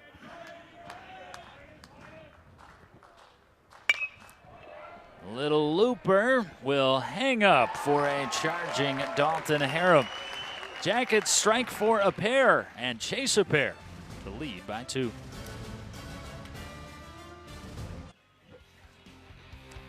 Easter weekend, always a big weekend at every level of baseball, including the major leagues. Baseball aplenty to take in this weekend, and there are a few Hokies at the major league level you could catch in action. Fortunately, though, your former teammate Jesse Hahn, Andrew, you see at the bottom there, currently trying to work back from an elbow injury. Yeah, I hope to see him recover and get on track. You see Zagunis and Pinder there. I think you mentioned Zagunis gets the start in left field for the Cubs this year. Pretty cool. Opening day to have a Hokie in the outfield at Wrigley Field. Recorded a hit, I believe an RBI as well. But yeah, hoping Jesse can get healthy, get back on track. He's done well for himself. Actually sat in left field at Wrigley Field last year for a game in July for my dad's 68th birthday. There's a line drive and a base hit off the first pitch of the bottom of the 4th. As the Hokies started by Kevin Madden. That's a good job by Madden there. Base hit just out of the reach of Will Height at 2nd. Take another look. Hits it on the nose, and seeing both of these teams as the other one scores, they've just found a way to answer and try to be competitive. So definitely seesawed it a bit. The problem for Virginia Tech right now is not the 4-2 that you see in your graphic. It's that 36. Thomas has not had to labor like Girard did. Yeah, advantage Yellowjackets for sure on the pitching side, as Hokies are well into the bullpen here early in a long day of baseball with the doubleheader. On the ground, and that's a base hit. Haransky sneaks one through Goldberg. Chucking on to 3rd goes Madden, so the Hokies quickly trying to tilt a little momentum here. Virginia Tech has already struck for 6 base hits against Connor Thomas. That is a bit abnormal. Thomas concedes generally just an opposition average of 235, less than a hit per inning. Yeah, you asked about Thomas's stuff. We talked about the quality of his pitches, but hats off to the Hokie hitters with the 6 hits. They've just done a good job of squaring it up. The home run from Luke comes back there with a single. Madden leads off with the single over Will Hite's head at second base, so they're seeing him well. It's interesting the disparity between the two starters in the series thus far. Curry on Thursday and Thomas here in game 2 today. One right-handed, one left-handed. That was a take the lead swing from Dalton Harum, 0-1. It sure was. Good pitch by Thomas, gets in. Harum not able to connect, but he was hoping to make it 5-4. But Curry, a bit more high wattage, traditional fastball dominant pitcher. Whereas the left-hander a little craftier, excellent breaking pitch. Scouts tend to covet the former a bit more than the latter, and that's why there were scouts aplenty here on Thursday night to watch Curry. Again, swinging from the heels is Dalton Harum, 0-2. And Dalton's going to have to shorten up now with the 2 strikes, but to your point, big swing. Yeah, Curry was a lot of fun to watch Thursday night. Obviously didn't get the win. Hokies with the 1-run victory, but to your point, he had definitely a quality start and good arm, kind of quick to the plate, short arms right over top, but kind of short and quick. I think timing thing for the hitters was challenging, and he should be successful for a long time. Harum, 3 mighty cuts, and down he goes. 3 breaking balls from Thomas to fan Dalton Harum. Gonna leave it up to Nick Owens. And he said he'd shorten up. He did not, and paid the price. Now we saw that approach right there 3 times, 3 in a row. Good out for Thomas with the 2 runners on. So just the pitch away now with a ground ball of his own to get a double play and get out of the jam. Back to Curry, though, you mentioned, you're absolutely right, a very astute point on the short arm delivery, and we saw him hit 94 on the stadium gun. Smooth out the mechanics a little bit, and you wonder what the ceiling might be. Yeah, he was late in the game too. Pitch 90, 95 was still in the low 90s, so that just shows quality arm, strong arm, and you know, again, unfortunate side of things on Thursday night, but really good arm for Coach Hall. Yeah, I think Curry coming out of there says, give me a do-over. All 3 runs scoring on 2 heavily wind-aided home runs. Now the Hokies trying to squeeze home a run, and will do so as Nick Owens puts it down effectively to the first base side. Madden scampers across. On to second goes Horansky. John Sheff, as he is apt to do, steals one to make it a 1-run game. Yeah, I think that's a good job there. Take another look at it. Owens able to execute. Gets that down the first baseline. Kind of running away, heading towards Georgia Tech's dugout to avoid the tag, but a good job of moving Horansky over. And now we're going to get Tanner Thomas against Connor Thomas in the pinch hit spot. Pinch hitter for the first time. Again, all hands on deck for the Hokies with the tying run out at second base. As we looked at that replay, I thought to myself, if this was later in the game, and absolutely if it was the 9th inning, Georgia Tech brings that ball to the plate. Yeah, he thought about it. Goldberg looked to come there, but ends up recording the out at first. And later in the game, more critical situation. They're definitely trying to get that out, but get the sure one there, and they've got 2, and Thomas a pitch away. Thomas comes off the bench hacking. Nearly got that one. 0-1. So we've seen 3 arms for the Hokies, and we talked about game 3, and not really sure what we would expect, but here we are in the bottom of the 4th of game 1 today, and already a pinch hitter, so now the defensive lineup will get shook up a little bit. And we'll see how that impacts things when the Hokies come out defensively.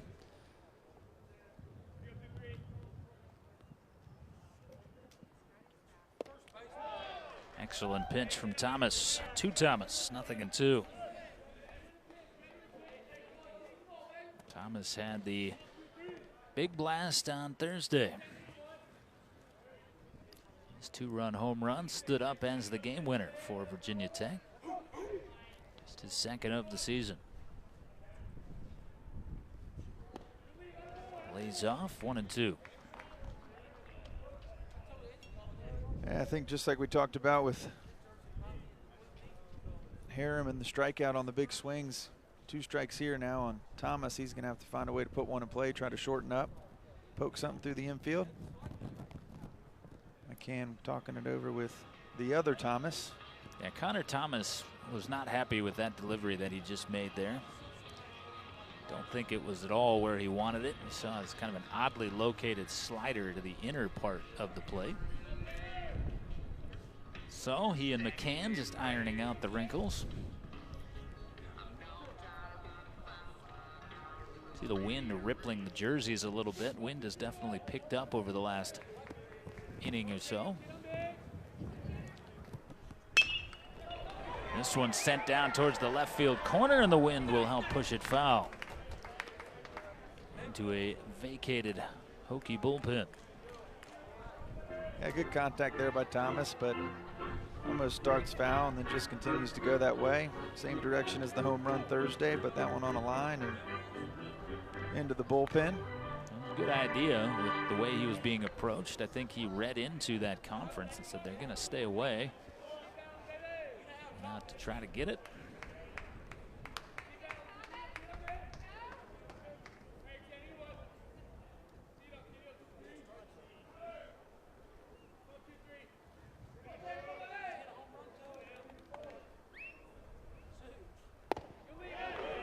Touched low.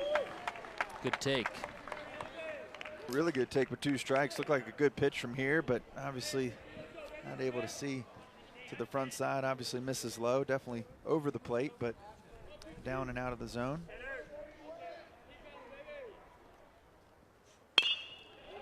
Hard hit on the ground and picked out by Goldberg, and that will keep Georgia Tech in the lead. Goldberg flashes the lever. Thomas concedes 1, but that's all.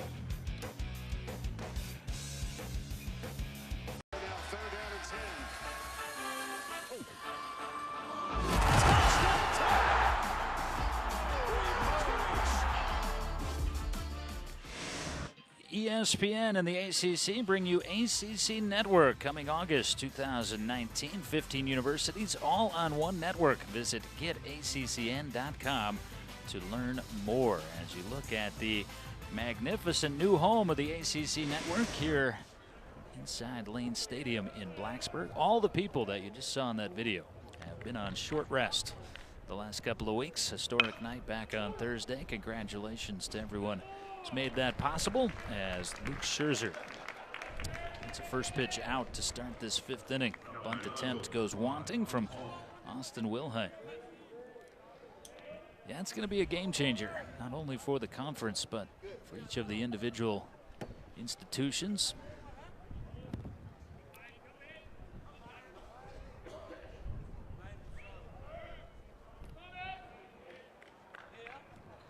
Colin Hall now. Called strike 1. Saw one of our new control rooms there. There are dual control rooms. You can couple broadcasts at the same time, which is essentially what's happening today. Busy day for Virginia Tech athletics. Softball in action today as well. And lacrosse.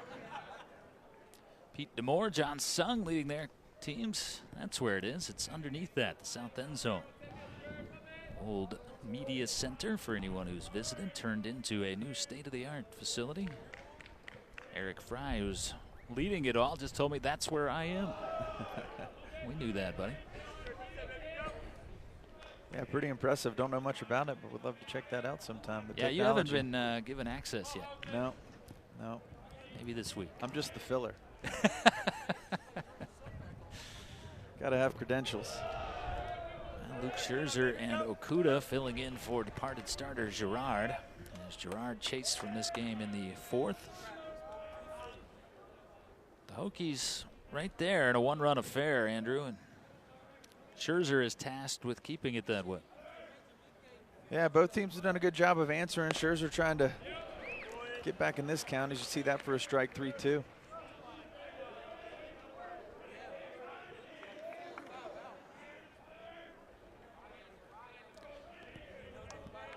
Big pitch coming from Scherzer here to Colin Hall. And he walked him. So Georgia Tech works another walk. Hall is aboard for the 3rd time. We'll take a look at some defensive changes. There's Tanner Thomas, who pinch hit for Nick Halisa. And that forced some shuffling defensively. Thomas is in left. Nick Biddison moved from center to first, and Dalton Harum shuffled over from left to center field.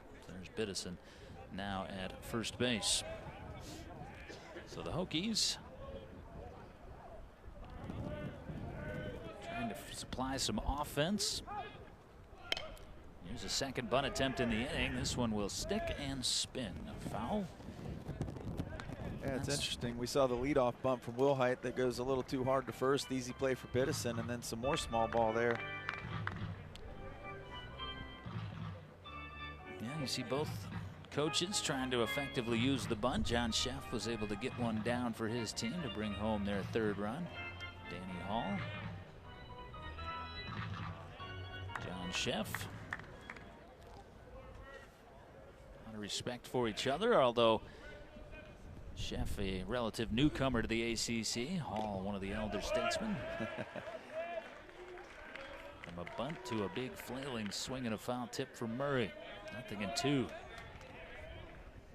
Hokies were able to effectively use the double play on Thursday. They weren't all of the same variety, but in all total they had 3. Scherzer would love one here. And may get one. Back to the mound. Scherzer goes to second, and instead of 2, the Hokies will get none. Scherzer spikes the throw. Owens can't pick it out. And you see that a lot. It's one of the tougher plays for a pitcher to make, Andrew. That is a tough play, and you see it here. One hop to him. You can tell Scherzer just overthinks it, doesn't get rid of it cleanly, and one hops Owens at second for the throwing error, and first and second, one out. So that'll be a fielder's choice error. That's to the pitcher, Scherzer. Hokies weren't going to get 2 regardless. I think that's exactly why he ended up hopping that. He wanted to get 2, but didn't have a chance. So set your feet, make a good throw, and get that leader. But instead, Yellowjackets with the 2 base runners and threatening again.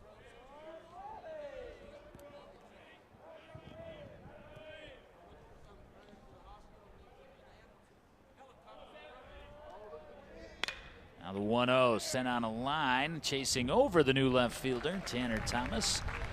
And Thomas able to run it down.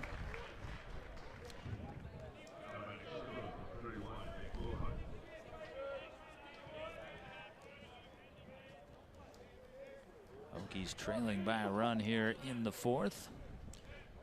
Georgia Tech trying to win their 6th consecutive ACC series.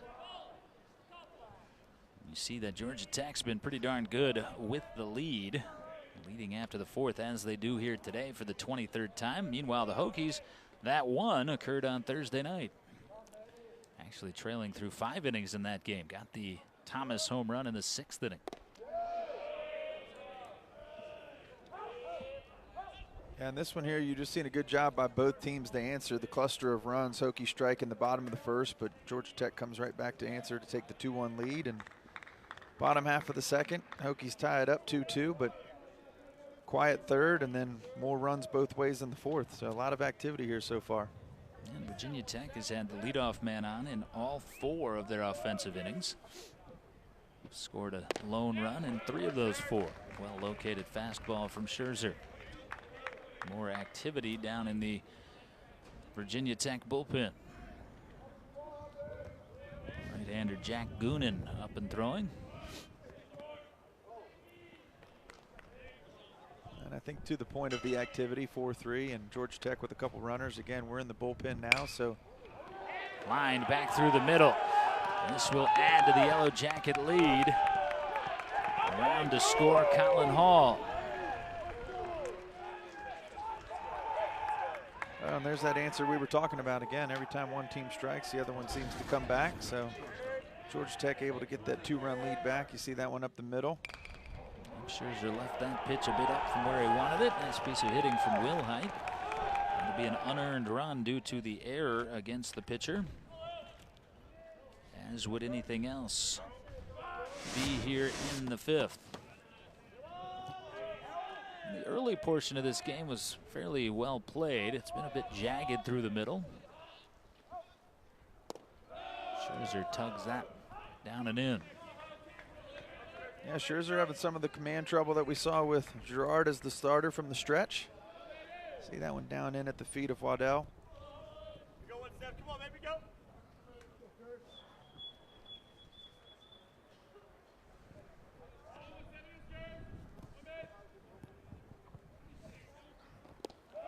And another down, handled by Taylor.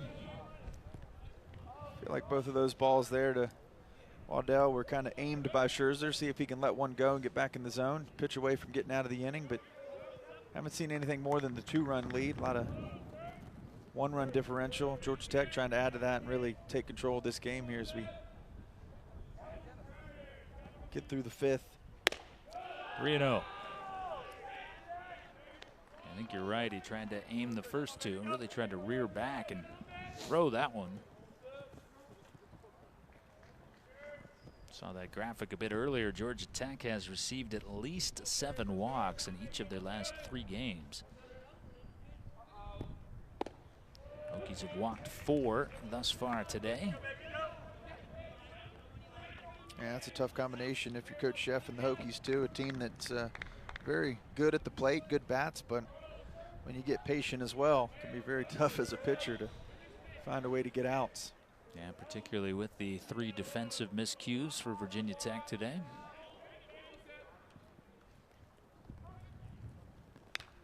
Three and 2. Scherzer trying to fight back against Waddell. He does a good job of getting back in the count at 3-2, but doesn't amount to a whole lot if you can't retire him here. Of course, Waddell looking to put something in play and try to drive in another run. Well, this is probably the final batter for Scherzer, one way or the other, with the activity from Goonan.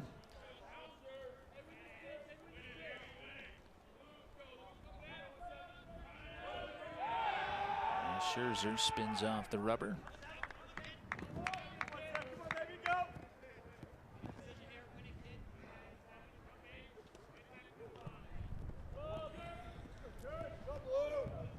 And not a bad idea. The inside move and spin. See if we can get some movement from the runners. 3-2-2. They'll be moving on this pitch. Action pitch. Through the hole, right side. And a 2-out contribution from Waddell will make it a 3-run Jacket lead. I'll get it back for Waddell. We talked about the patience and the walks that they've earned. He sees a good pitch and drives it there. Out of the reach of Owens at second base. Now we shall see if that was indeed the last batter for Scherzer. Waddell just knocks that right through the hole off the elevated breaking ball. Does appear that Scherzer will stay. Nope, wrong again. Here comes Ryan Fecteau. He waited to the last possible moment and then came scooting out of that Virginia Tech dugout. So this, I would imagine, will be a change, and it is, as Goonan already walking out of the Virginia Tech bullpen. Scherzer out, Goonan in. Georgia Tech in front by 3. Big-bodied right-hander Jack Goonan taking over for the Hokies, as Goonan will try to complete this troublesome 5th inning for Virginia Tech as he makes his 7th appearance of the season. Luke Scherzer trying to get through this 5th and just couldn't quite do it. Virginia Tech has had 3 innings in which they've scored a lone run. Yellowjackets to this point, 3 innings in which they've scored a pair of runs. If my math adds up correctly, should be a 6-3 Georgia Tech lead, and indeed it is.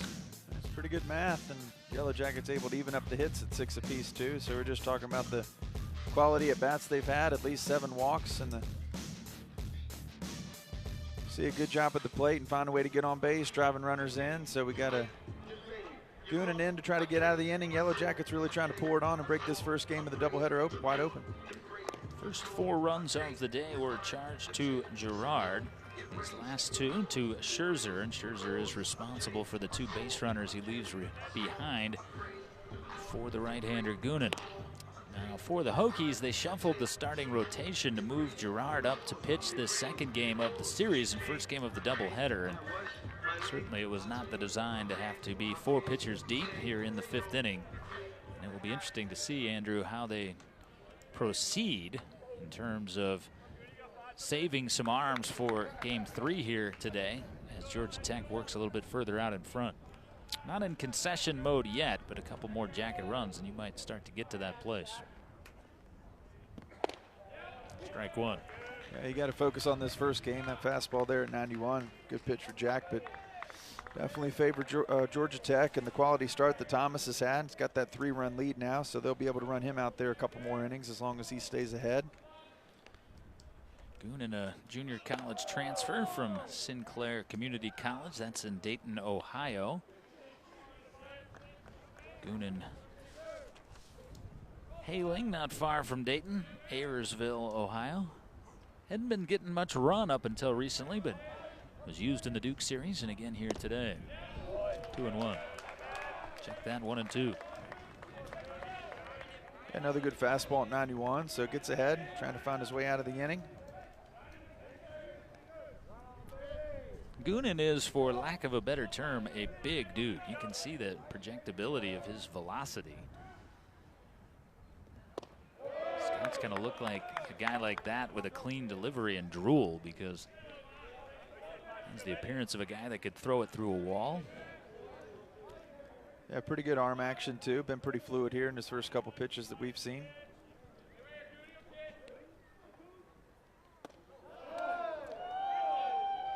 Little short arm in the delivery. 3-2.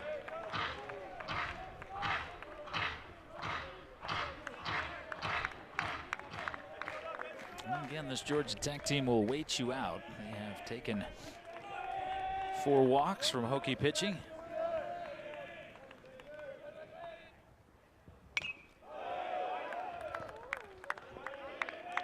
See that one coming in at 80, so it goes a little off speed with a full count. It's interesting. See if he comes back fastball or stays there. The Hokies have done that a few times. That's what Scherzer tried to do to Waddell, and he tugged the breaking ball through the right side.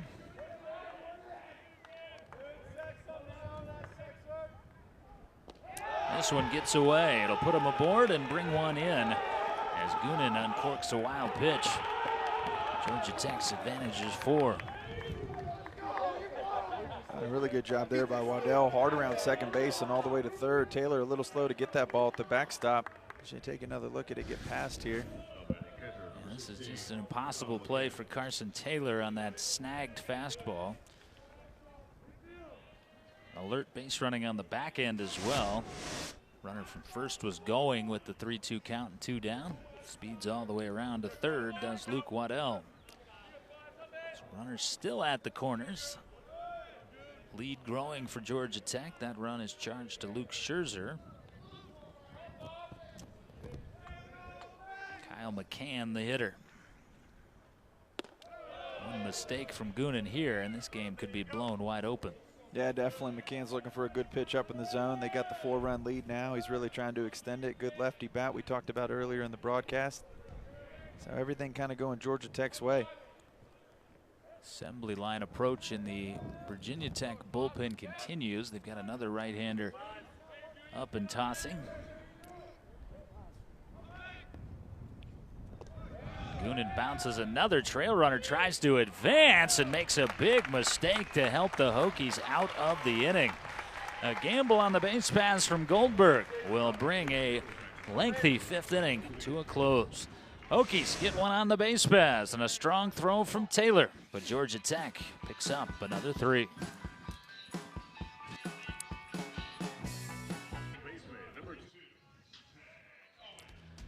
Fans have intermittently filed in here to the ballpark as we are in game 1 of our doubleheader. He's a young Hokie fan. Looking for some runs here in the 5th as the lead has grown to 4 for Georgia Tech. Connor Thomas only his 5th inning of work, and his pitch count is still very low at 48, but he has been the pitcher of record for quite some time in this game for Georgia Tech. It's interesting to see how he is filling his time in the dugout.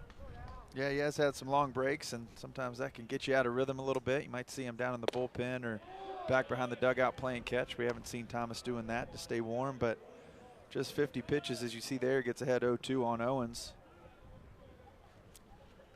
Jack Owens, a couple of base hits already in the ball game. Slices that one foul.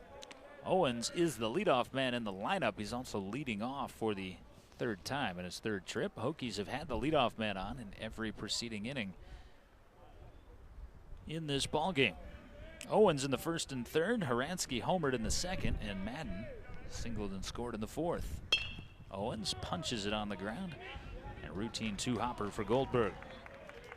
That will bring an end to that trend as the leadoff Hokie retired here in the fifth. Nick Biddison, who opened the game as the center fielder, now the first baseman, comes to the plate for the third time. A good job by Thomas to get that leader, get the first out. We've talked a lot. The other trend here is both teams have been answering the other as they put runs on the board. Thomas really trying to put an end to that and find a way to put up a 0 here in the bottom of the fifth. It appears the Hokies will be going back to the bullpen when they're back out defensively. They've got another right-hander up and warming, Alex Havlicek.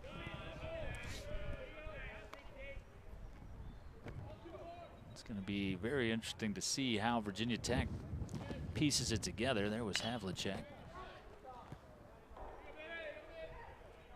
Again, starter unknown for the second game of this doubleheader. Also, it's getting quite a bit cooler here at the ballpark. And there's a laced line drive from Biddison. Well played by Radcliffe to hold him to a single. The Hokies have their 7th base hit against Connor Thomas. Good job by Biddison there to hit that one hard over Will Heitstead again into right field for a single. Take a look, goes down to get that one.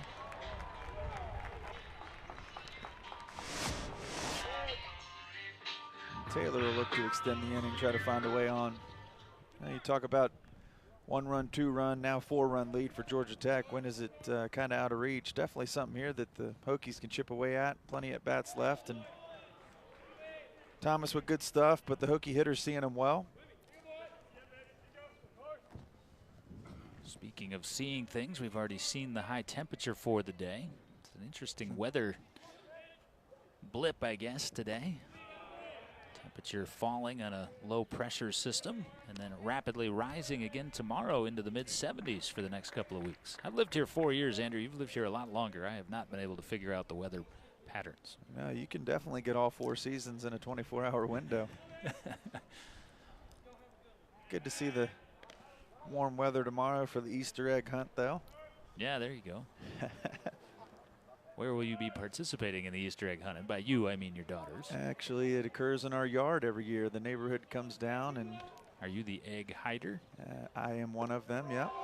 How difficult do you make the search? Actually, the neighbor this year said we're going to make it a little more challenging for the older kids. So I don't know what that means or where we're going to put them. Usually just end up cutting them up in the lawnmower in about 3 weeks. The unfound eggs. Yeah, you got to keep a count on those.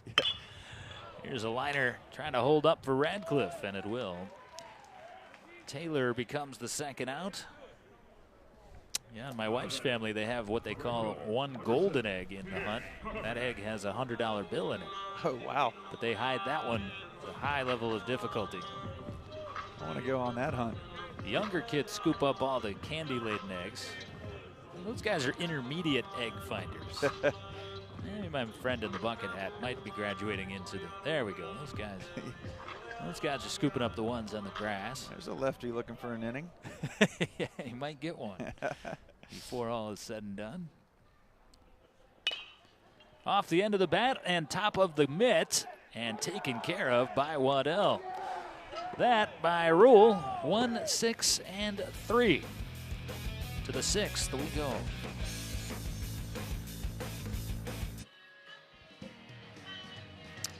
Busy day for pitching coach Ryan Fecto and John Sheff, the head coach for Virginia Tech. They have used 4 pitchers, as you see there, including starter Chris Gerard, who got that pitch count elevated into the 4th inning, and they'll move to their 5th pitcher to begin this 6th inning. But the total there at the bottom of the graphic that will bother you as a coach, just 2 of the 7 runs for Georgia Tech today, earned runs, including none of the 3 scored in the 5th inning. All charged to Luke Scherzer. There is Havlicek, who becomes the 5th pitcher of this 2nd game of the series for Virginia Tech. That's one of those interesting statistical anomalies. The runs against Scherzer unearned due to his own error on the throwing error, attempt to second base. Always was curious, a pitcher's perspective, Andrew, as you provide should you be able to use your own error to protect your ERA? Well, yeah, I guess you're pretty frustrated with yourself if you can't get that out, but at least it helps on the other end. Yeah, frustrated there from Scherzer on not being able to get that ball to second. To your point, the 3 runs follow. So see if Havlicek can right the ship and stay out of the bullpen a little bit for the Hokies. Not the path that Coach Sheff was looking to take today. We talked about the 18 innings with game 1, game 2. It's been cumbersome on this side for Virginia Tech as they put on the shift for McCann. Havlicek opens with a bender for ball 1. Interesting line for Jack Goonan. He is credited with a third of an inning, although he didn't retire a batter. A runner thrown out on the caught stealing as Goldberg tried to advance off a pitch from Goonan in the dirt. 1-1. We've had some interesting plays for sure. You mentioned that one. Doesn't actually record an out, but gets that third with the out at second base. We had the 2-0 count that Okuda inherited when he came in. There's been only one clean inning in this game, 1/2 inning. That was the top of the first inning when Chris Gerard mowed through Waddell, Goldberg, and McCann. McCann bounces that one foul.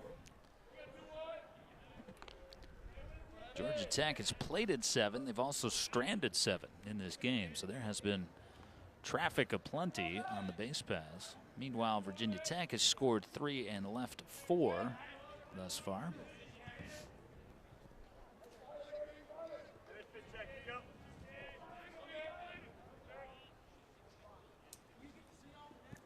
Got him. McCann went reaching. Havlicek starts with a strikeout. Yeah, pretty good pitch right there. He does reach exactly, doesn't get to it. Quality pitch from Havlicek. Havlicek, the freshman, making his 4th appearance of the year. So you're getting into some of the lighter used arms, and that was what we anticipated more so in the second game today. So I think, like you say, not the intended course for the pitching staff, but John Sheff and Ryan Fecto kind of adjusting on the fly here. Yeah, still a lot of innings to eat up, and talked about moving Gerard up and trying to get that game 2 win. Good pitch there by Havlicek. Still got a lot of opportunity. Again, not out of it. 4-run lead, load the bases. You got the time, run at the plate, but not really what they dialed up. We're trying to get Gerard that quality start and take this second game of the series, first game of the day, to beat Georgia Tech. But Georgia Tech's been good, been strong. The 6 hits, been very disciplined at the plate and finding ways to get runners in. Havlicek is worked out in front of Radcliffe. But Radcliffe drills a breaking ball out into right field for a base hit. It's interesting, the pitch sequencing there. There's a breaking ball for strike 1, fastball for strike 2, back to a breaking ball, and Radcliffe was sitting on it. Yeah, it was. Good job by Radcliffe. The double back in the second, single here to right. Good job by Kerry Carpenter in right field to cut that one off and get it in. I saw it off the bat, thought maybe another double, but Kerry with a clean throw into Nick Owens at second base, and see Radcliffe will get the oven mitt on over there, ready to run. Yep, there it goes. Well, today you can use it for dual purposes to avoid jamming the finger. You just like to tee me up, don't you? That's Havlicek nearly hits Austin Wilhite. You can use it for warmth today as well. Of course, its intended purpose is to avoid jamming fingers on a head-first slide. There it is. Is there an actual technical term for that? Not that I'm aware of. A lot of this fancy stuff didn't see back when I played. I had a friend back when I played in Little League. He had every sort of imaginable gizmo and gadget. The flip down shades, multiple wristbands, and it's called a thank you to our outstanding crew. Gibby informing me that it is called a sliding mitt. Available for purchase, no doubt, on Amazon. We called that kid Mr. Accessories. We had one of those guys as well. He was long. Foul ball. Would have been home run, but foul ball, but not Mr. Accessories. He was the all Foley team. Matt Foley played catcher here at Virginia Tech, and he had the eye black with the sunglasses over top. It kind of like even on a cloudy day contradict one another. I'll never forget down at Stetson, he was out of his normal position at catcher playing a little left field for us, and he had the sunglasses on his hat and he had the eye black on and couldn't find a routine fly ball to left. I was a little upset as a pitcher that day. So we had a few of those ourselves. That was our all Foley team. Yeah, if you're going to double down on the glare aids, you got to find those balls in the sun. And we've got multiple protection devices on Mr. Wilhite here, elbow and ankle. He's got elbow, ankle, oven mitt in the back pocket. That's what I mean. We didn't have all this stuff, you know. I know. It really prevented you from reaching your top level, I think. Never had a smoothie bar. Chef's table. What is it? Chef's smoothie table. There goes Radcliffe. Breaking ball outside. He'll slide feet first, but it's ball 4, making all of it a bit of a moot point. So 2 aboard for Georgia Tech. Havlicek got off to a strong start in this inning. He's got good stuff. You can definitely see the promise in the freshman, but it's just his second ACC outing. His first was against Clemson and surrendered 3 earned runs in an inning and 2/3. Kind of, as a freshman, as a younger player and or pitcher, you kind of get little bites at the apple, little opportunities to carve out a role. Yeah, and this is a tough spot for him. To your point, not a lot of ACC activity, but you see there Colin Hall 2 for 2 on the day with the 2 singles. Scored 3 of those 7 runs for the Yellowjackets, but a good opportunity as well. Tough spot, but a good spot for Havlicek. Young guy trying to prove himself. Here's the liner sinking into right, coming on sliding and able to make that catch is Kerry Carpenter. And a double off the confused Radcliffe, who wasn't sure whether he had made the catch or not. Yeah, I don't know. The Carpenter catches that one in right. The Georgia Tech staff sees they think see it down. Take a closer look at it here. I don't know. Well, as it's scored 9-6 on the double play. Actually, we are going to keep it here because Georgia Tech wants to take a little bit more of a look at it. And I think you could potentially challenge both sides of this here, whether he made the catch and whether he doubled him off at second. Live look, it looked like he was safe back into second. That's an interesting play, and then you go take a look at it, and you got runners moving. If Carpenter didn't catch it, he's got a chance to throw the ball in and get Wilhite at second base because he's got to advance on it if it isn't a catch. And here's a really good look at it. And he caught it. Catch is good. Phenomenal look from our crew there, slowing it down. So the first part stands up.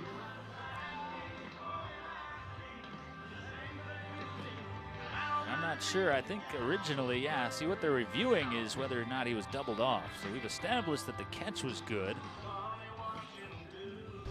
Now let's see if we can establish the back end as well. Yeah, he's out. Yeah, but the first base coach was telling Coach Hall that he saw a bounce. You could see in his hand motions, but there Owens definitely ahead of Radcliffe for the catch. So double play, inning over. Yeah, it's a tough spot for Baron Radcliffe to be in there as well. Here's another great look. Out. Phenomenal job by our crew identifying both sides of that, and those are also what the umpiring crew will be using to sort this all out, and it doesn't take them very long on those definitive looks that we had. This will be a 9-6 double play, as indicated by the crew chief, Darren Spagnardi. So for the second time, the Hokies will jog off, and we're in the middle of the 6th.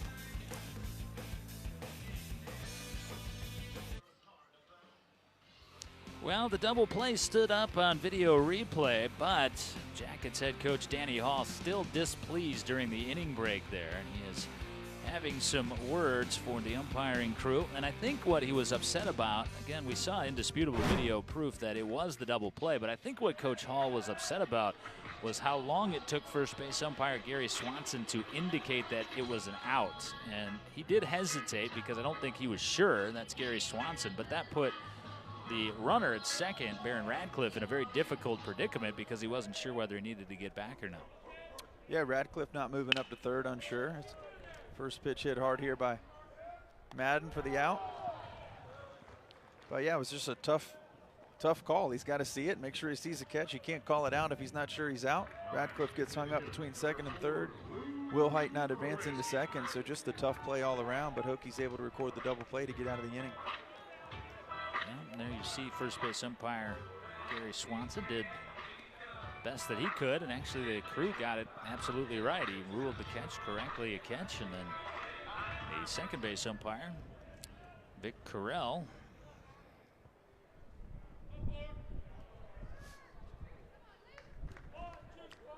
meanwhile, the first pitch out for Connor Thomas is certainly a blessing for him. His pitch count only at 63, and Georgia Tech not only leading in this game, but that pitch count, Thomas, if he can rush through the sixth inning, might be here a while, and that puts the Jackets in an exceptionally advantageous spot for game 3. Have the more consistent starter for game 3 already, and with having used no relievers thus far. Yeah, definitely advantage Yellowjackets, and you figure he's got a good 90 to 100 in him, so just 65 there on that pitch to Luke for strike 2. If he can stay on track, he's got a few innings and maybe just go to a closer role, depending on how the game plays out. The Jackets are in an interesting situation with their closer. Tristan English, who is generally their first baseman and also their closer, has been deemed unavailable to hit as Horansky goes down waving for the second out here in the 6th. However, we have been told that English would be available to pitch. I think he took the fastball off the wrist. And yeah, it was his non-throwing wrist, throwing hand, so maybe wear the oven mitt, right, on the bad wrist and pitch with the good wrist, just can't swing the bat. Well, only if Baron Radcliffe is selfless enough to share. All the many things that go into the strategy of a doubleheader. Well, meanwhile, with that second out recorded for Thomas, got a long way to go, but he can start thinking about taking it all the way himself. He's certainly capable of doing that. You talked about a couple quality starts and 8 innings in both, I believe, so he's on track to kind of do that again here. And like you said, if he can keep that pitch count down and Yellowjackets able to keep the lead, that didn't sound good coming off the. That one took a chunk out of one of the letters spelling out Virginia Tech.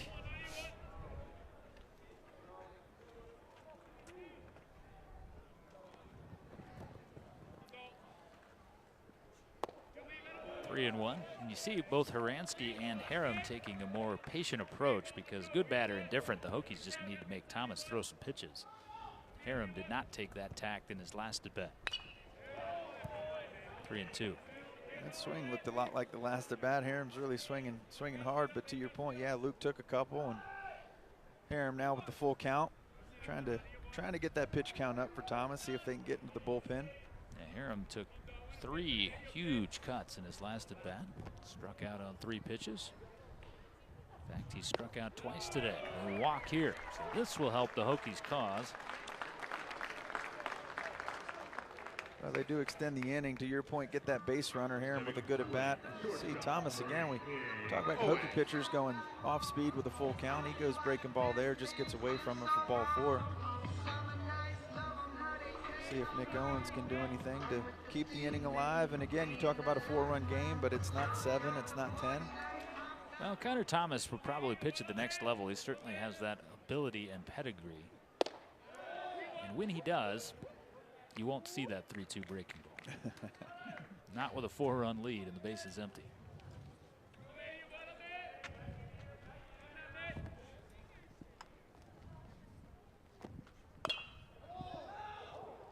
Nothing in 2 on Nick Owens. Owens bunted homer run back in the 4th. That was actually the last run plated by Virginia Tech.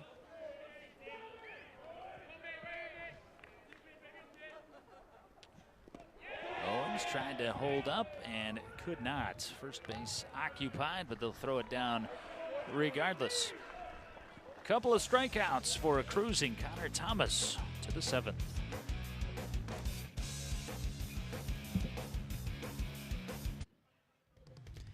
Each team will wear a couple of different uniform looks today, and if you need to outfit yourself in Hokie gear, we got you covered here at English Field at Union Park. Hokies down 4 will stay with Havlicek. He delivers a first pitch breaking ball strike to Chase Murray, leading off the Georgia Tech 7th. Murray, Webb, Will Height, bottom 3 in the order due for Georgia Tech.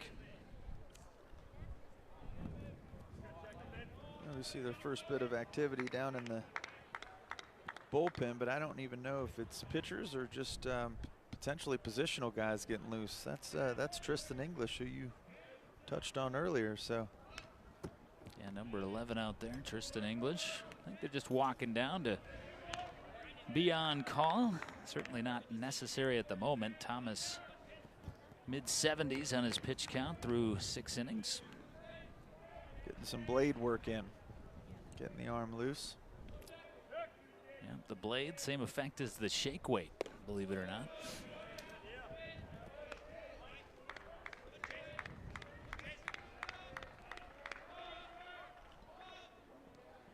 Just getting some tension going in that pitching arm for English, and he is the Georgia Tech closer generally. Yellowjackets a little bit shorthanded, but getting this guy back has helped. Chase Murray. It's been a big absence in their lineup, suffering an oblique injury. Murray thus far on the year. Came back to pinch hit on Thursday night. He's been limited to just 16 starts, including today. This for Georgia Tech is game number 38. Yeah, you talked about how difficult that can be. It's just important in the game of baseball that you're playing day in and day out, kind of get that rhythm routine, and as a hitter, the timing. But with him not playing a whole lot, it's kind of tough to fill the gaps, just the 16 appearances this year. And we saw Murray with a nice piece of hitting back in the 2nd when he went down and punched a breaking ball the opposite way. Drove in a run. And on the fastball here, but Owens able to scoop it up for the first out. It's a good job by Owens. Good play going to his left. Fields it cleanly, gets rid of it. The senior from Burke, Virginia. So you take another look. It's a pretty hard, but Owens in the right spot, going that way. Saucer toss over first base. Yeah, he could have put a little bit more on that, but he gets it there just in time for the out. He knew how much time he had. Thus far, Havlicek been fairly impressed with his stuff. Yeah, he's done a good job. Talking about a freshman, not a lot of ACC experience, but doing a good job, staying in the zone. And here's one to the alley in right center field. Unable to run it down is Carpenter. It will roll all the way to the wall, and barreling around second and heading for third is Webb, where he'll arrive with a stand-up triple. Talking about Havlicek stuff, been pretty good. Done a good job as a freshman here in this situation, but that one just gets elevated a little bit. Webb hits it hard to the gap. Carpenter and Harum got to go all the way to the wall to get it. And you see Webb out of the box well there and all the way around for the easy triple. It was just perfectly placed for Georgia Tech's liking. Really nothing that either Harum or Carpenter could have done in terms of their route to prevent that being 3 bases. Now they're going to take a look and say he missed second base. And the third base umpire and crew chief, Darren Spagnardi, says no, sir. What would you say the percentage of those base appeals are? Because generally I don't think the umpires usually see it. And if that's the case, they always rule it safe. Yeah, not likely, but worth a shot there. Yeah, no harm, no foul.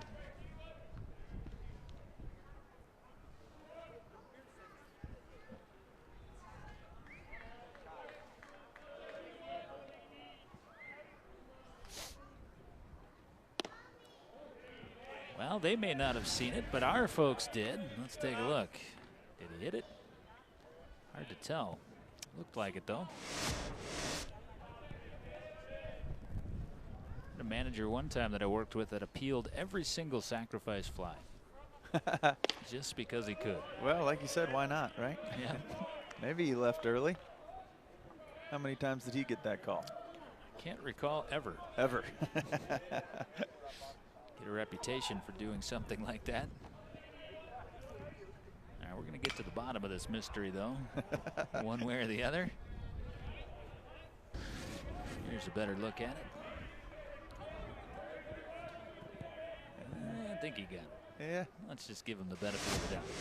Well, he's still at third, so he must have gotten it.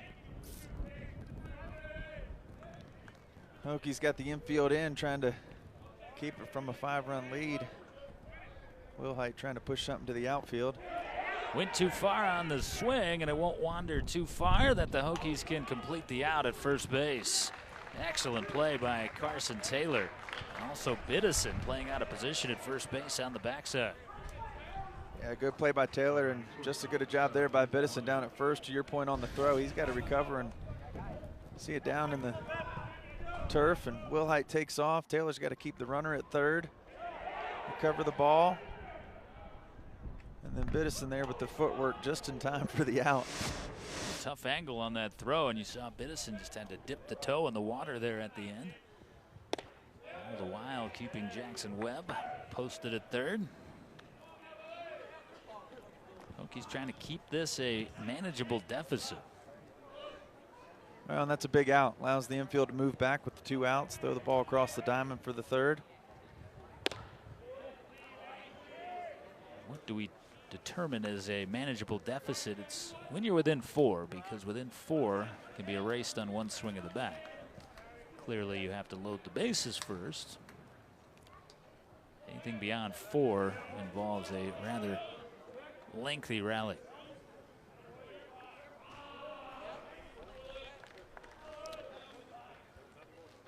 Havlicek trying to turn in 2 scoreless innings here. Ball 3. Yeah, gets behind here 3-0, but you know, again, we talk about him coming in, 5th pitcher of the day for the Hokies. He's done a pretty good job, freshman with a lot of experience, but finding a way to get outs, gives up the big triple to Webb, but otherwise been pretty sharp. He's going to get out of it. This one straight up the chimney for Jack Owens. Takes charge and takes the final out in the 7th. Stretch time in the middle game of our 3-game series and the opener of our doubleheader.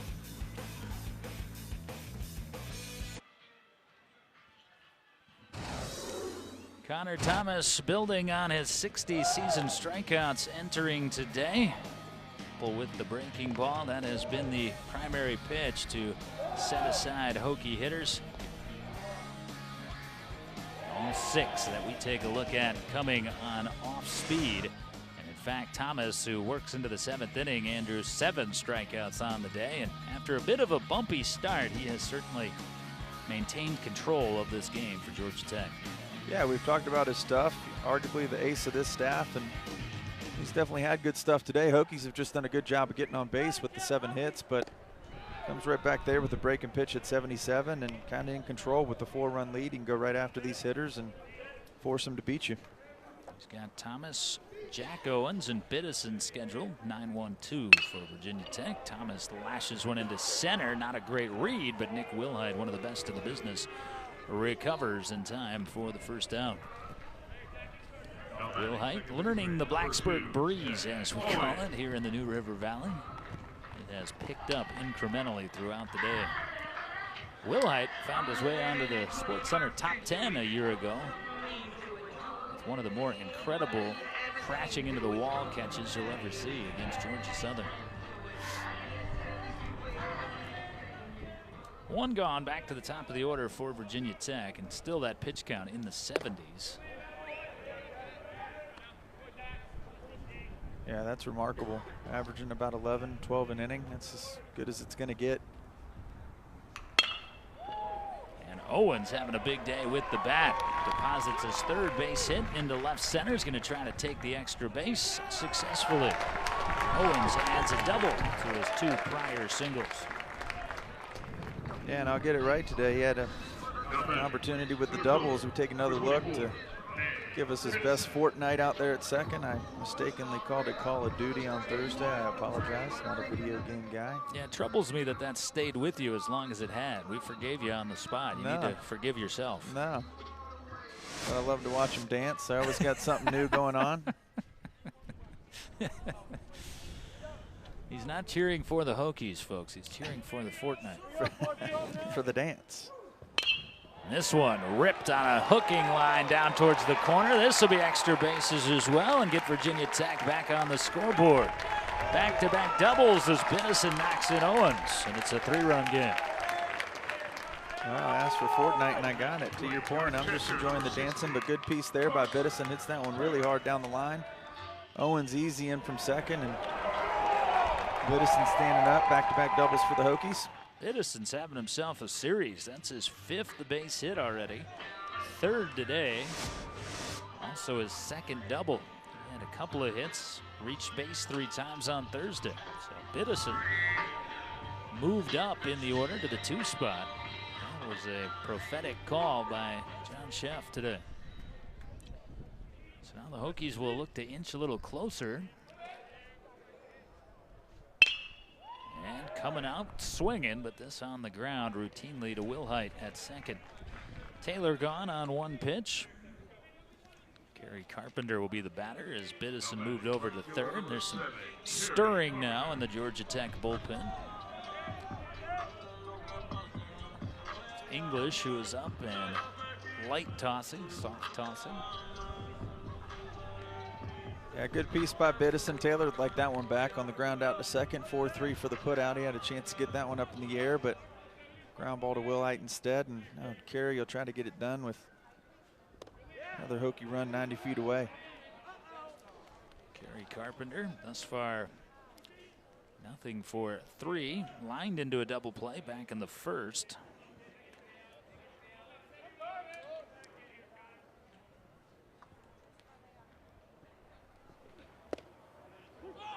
One. Again, Thomas relies on that breaking pitch quite a bit.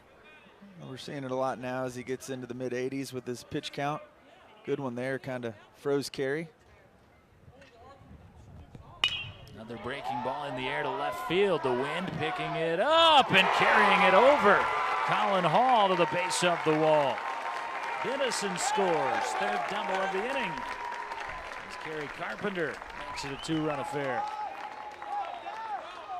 Good piece there by Carey. Gets it up and good contact, but just travels, gets just to the wall. Hall unable to bring it in.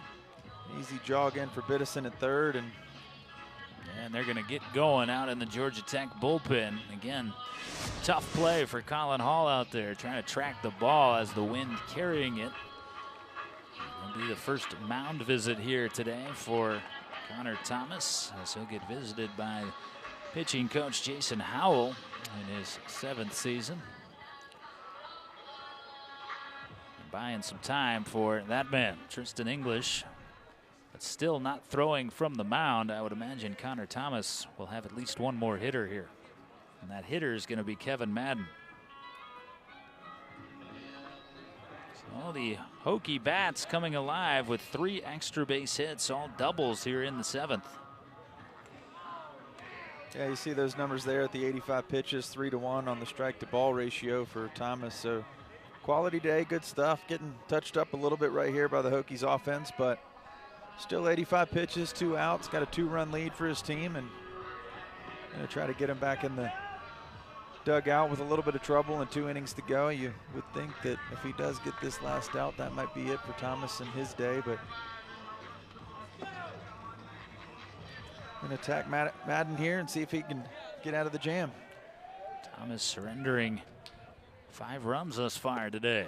Madden coming up aggressively. Excellent pitch choice from Georgia Tech. Change up.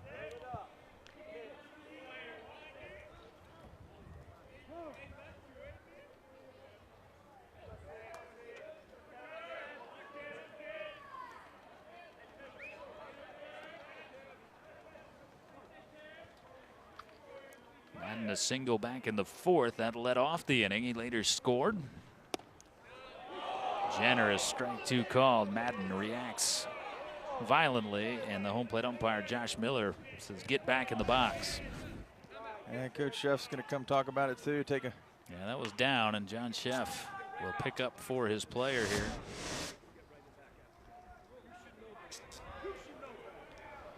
And Coach Sheff not pleased here.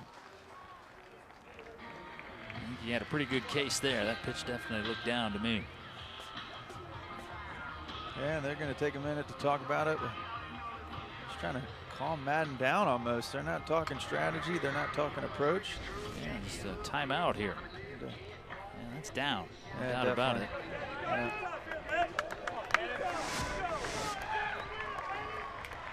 So Coach Sheff, the Sage veteran, says, Kevin, don't do anything through anger.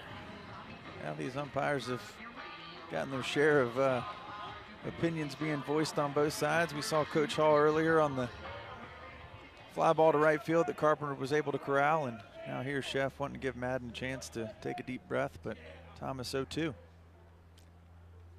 2-strike delivery. Madden stays alive. You saw those 7 strikeouts that Thomas has racked up today, trying to close out his day in this inning with another.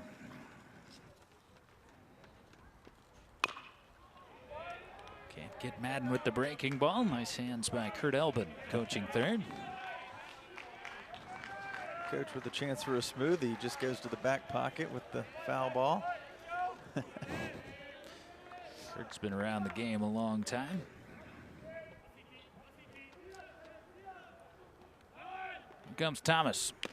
Got him. Couldn't get him with the breaking ball. Gets him chasing up and away on the fastball. But the Hokies log 3 extra base hits, score 2 runs, and make it a 2-run affair. Thomas, more than likely, done on his 8th strikeout. Hokies battling back with a couple of runs in the 7th, but the lead's still a pair for Georgia Tech as we move to the 8th inning. And the Hokies will move to their 7th pitcher of this second game, the 3-game series. That pitcher is right-hander Graham Seitz, coming on for his 5th outing of the year. Seitz will be facing 2, 3, and 4, the heart of the Georgia Tech order. Seitz, a guy that the Hokies are eager to get back on the hill, Andrew.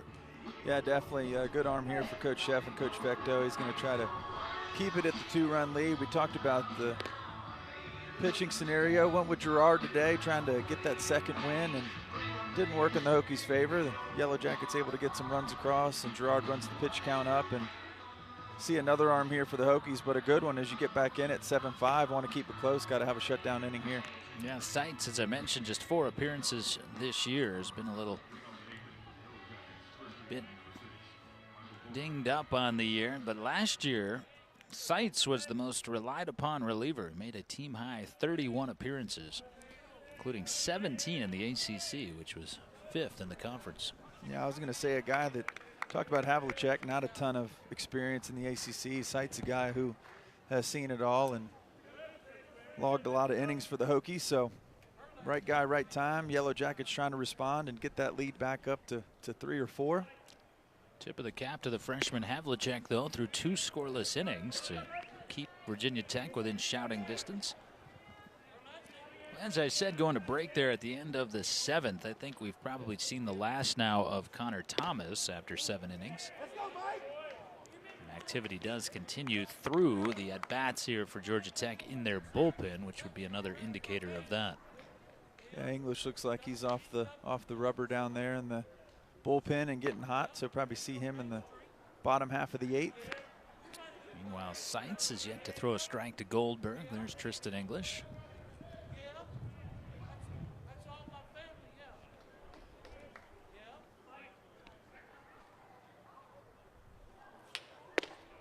There's strike 1 from Graham. Goldberg hitless today. That's a rarity for the conference's leading hitter. However, he did knock in a run with a sacrifice fly back in the 4th and walked in the 5th. And he'll spray that one back to a full count. Good job by Graham to get back in it, but to your point, Goldberg not having the day he would like, trying to find a way on to get this 8th inning started for his team. Saints will start the 8th with a walk of Goldberg. That has been a problem in the series for Virginia Tech. They walked 7 in a 1-run win on Thursday. See Saints trying to work it out, smooth it out as Ryan Fecto coming to the mound rapidly. And he is going to take out Graham Seitz. So a 1-batter appearance for Graham Seitz, who walks the lone man he faces, Michael Goldberg. Sights off, pitcher number 8 for Virginia Tech on as we get started in our doubleheader.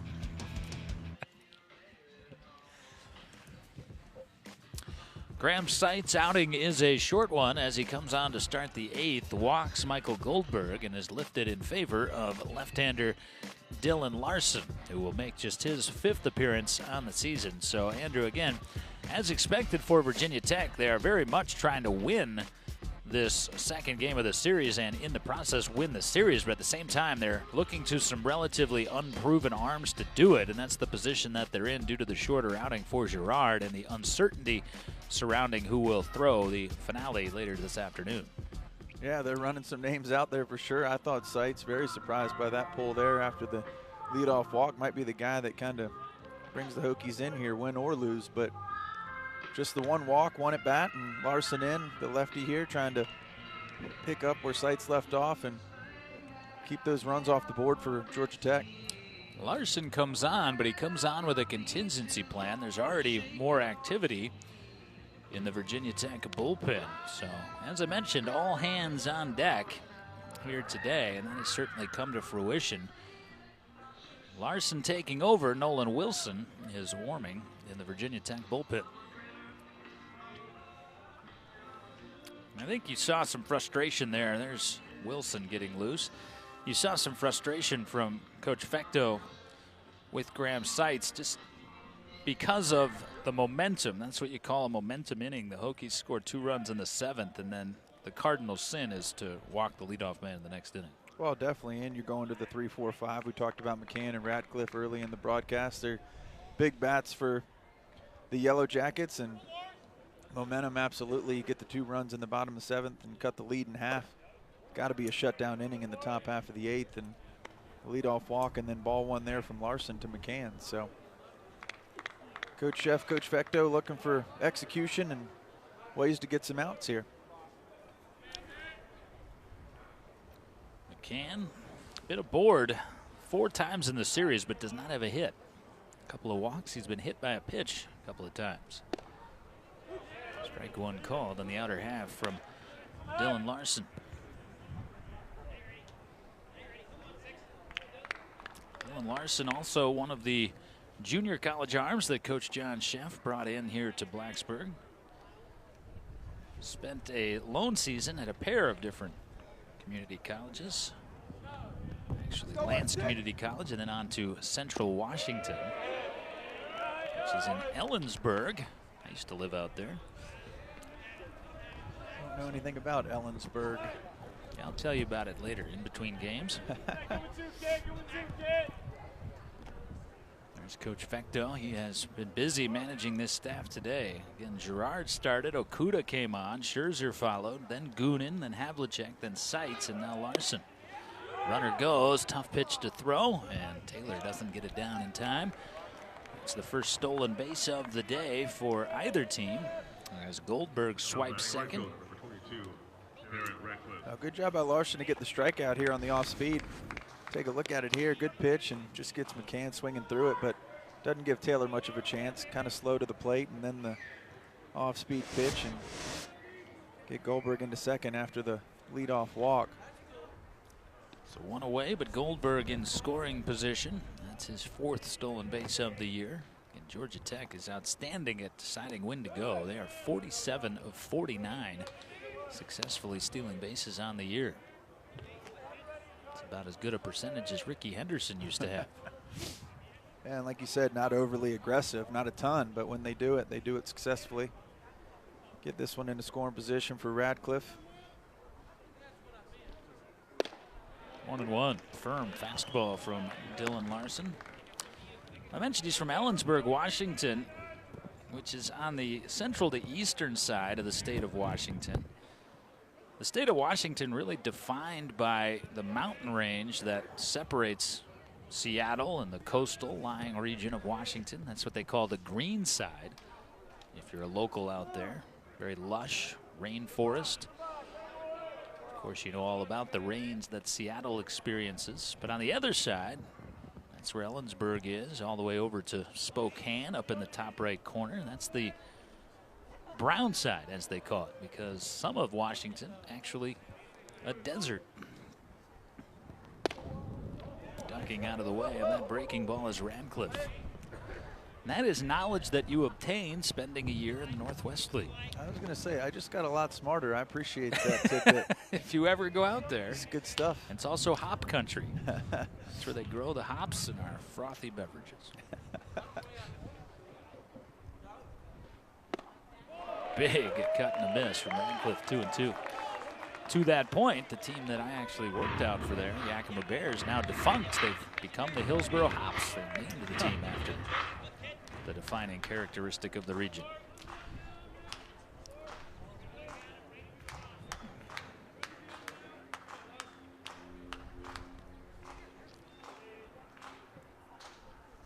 Two-two.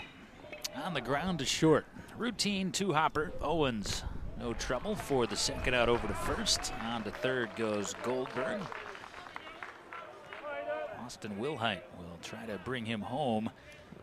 Georgia Tech holding on to a 2-run lead and appearing as though they are going to go to the bullpen for the first time. Yeah, that's a big spot right here. That 3-run lead 90 feet away. Georgia Tech trying to answer after the Hokies were able to get 2 on the 3 doubles in the bottom half of the 7th, but Larson trying to keep it right there, and 6 outs left for the Hokies, trailing 2.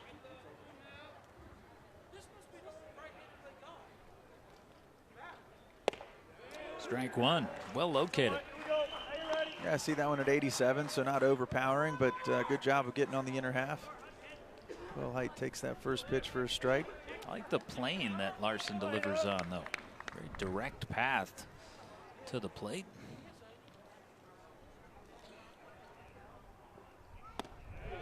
Sharp breaking ball, 0-2.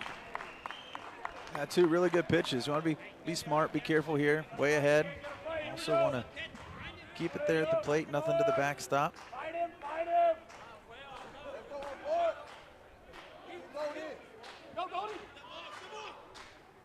Runner playing a little cat and mouse. Goldberg down at third. That's what caused the stir on the mound.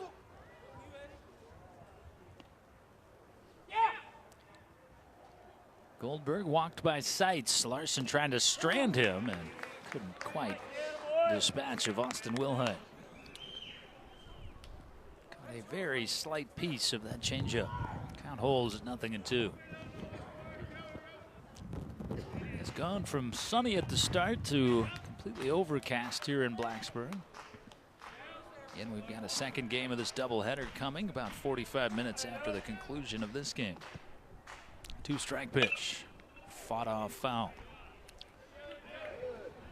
Also showing some from the sun in our eyes that we were complaining about at 9 to good chance of some rain around the 5 o'clock hour.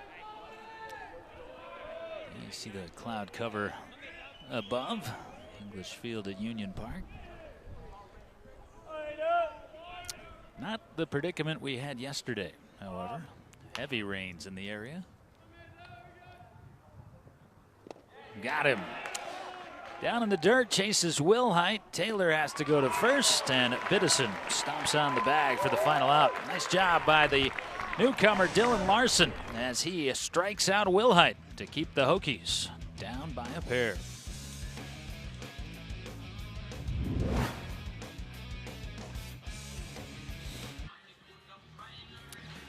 Plenty of action on the diamond around the conference on this Easter weekend as we look at some of the scores around the ACC. Slugfest there in Louisville.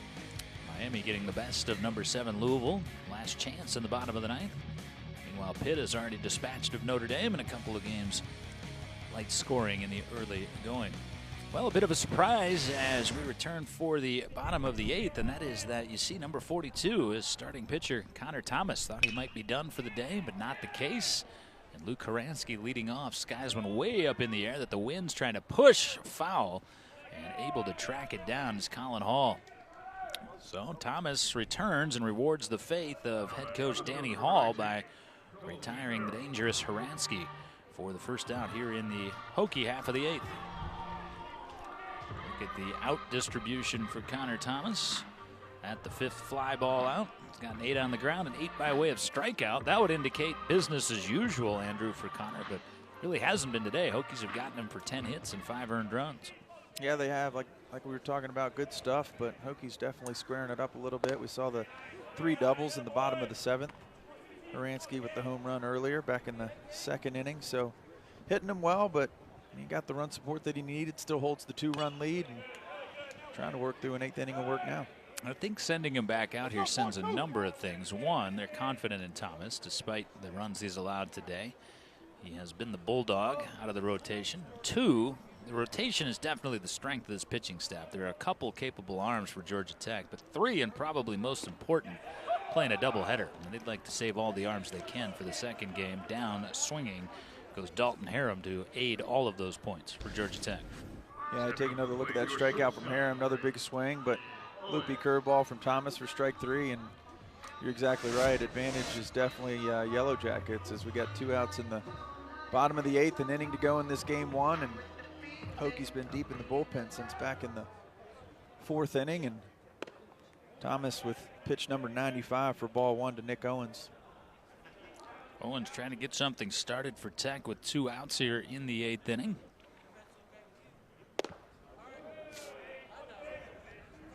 And Thomas falling behind. Activity had ceased out in the Georgia Tech bullpen. Now about to start anew, it would appear. English is back stretching and throwing now. Won't need him here in the 8th, or so it would appear. Waddell over to Goldberg, and Thomas rewards the confidence by cruising through a 1, 2, 3, 8th inning.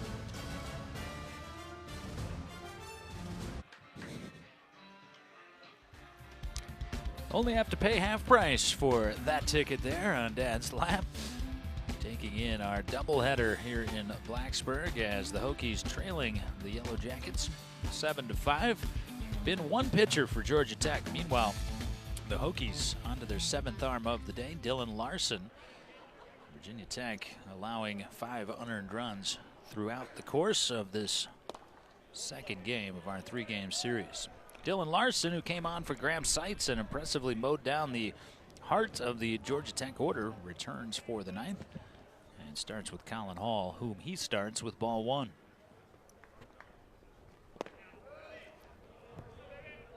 And 2 balls and no strikes. Yeah, we always talk about the importance of strike 1, out 1. Definitely here as you trail 2. Hokies trying to climb back in. Want to get the leader here in the 9th inning, but Larson gets behind 2-0.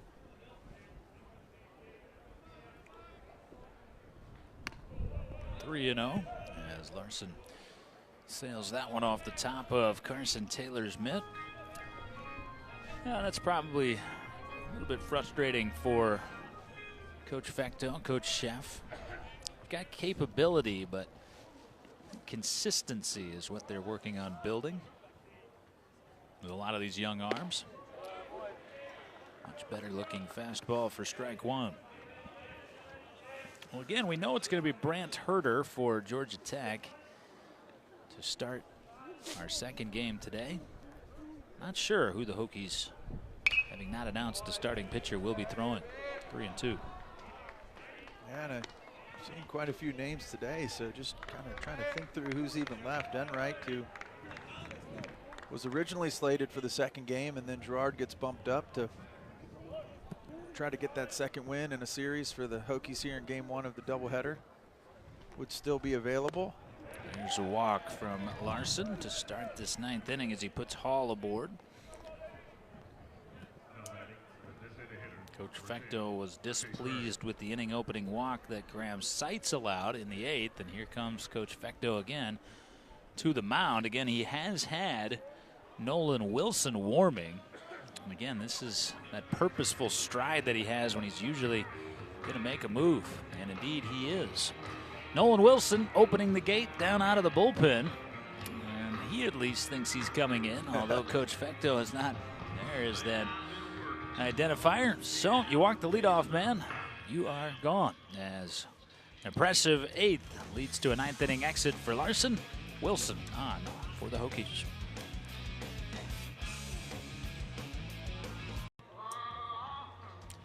Dylan Larson gives way to right-hander Nolan Wilson as Wilson becomes the 8th hurler utilized in this opening game of a doubleheader today. And you see Wilson has made 8 prior appearances, been fairly sturdy out of the Virginia Tech bullpen as he will inherit Colin Hall at first base, who was walked by Dylan Larson. We've seen walks to open each of the last 2 innings, and we've seen the discontent that has followed from the Virginia Tech pitching coach, Andrew. Yeah, I think Coach Fecto understands the importance of just keeping this game at a 2-run lead for the Yellowjackets, and you get that leadoff walk on, and to your point, he's been quick to pull sights, and then Larson there with the leadoff walk in the 9th. So Hokies pitching today has allowed 8 walks after winning on Thursday night, but doing so despite walking 7. So 15 walks received by the Yellowjackets thus far, and that is too high a number for really any pitching coach's liking. Well, yeah, and you look at the scenario, the Hokies with 1 at bat left are a leadoff guy on away from a 1-swing tie, and of course Yellowjackets are trying to get a few of those insurance runs to avoid that scenario.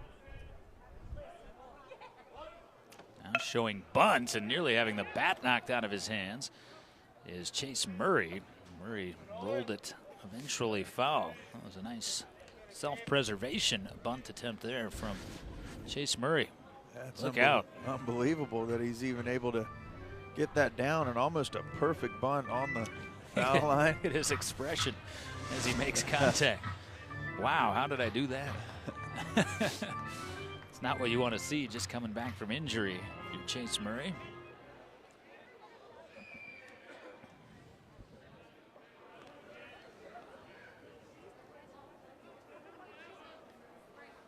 Murray squares again, pops it up off the end of the bat. It becomes an easy first out as Wilson collecting a failed sacrificed attempt. Good job by Wilson there, fielding his position. Gets that pop-up back to him, and it almost looks like he starts to stumble. He gets excited to come get that, but able to keep his feet, make the catch, check the runner at first base. Yeah, that first step off the mound nearly did stumble.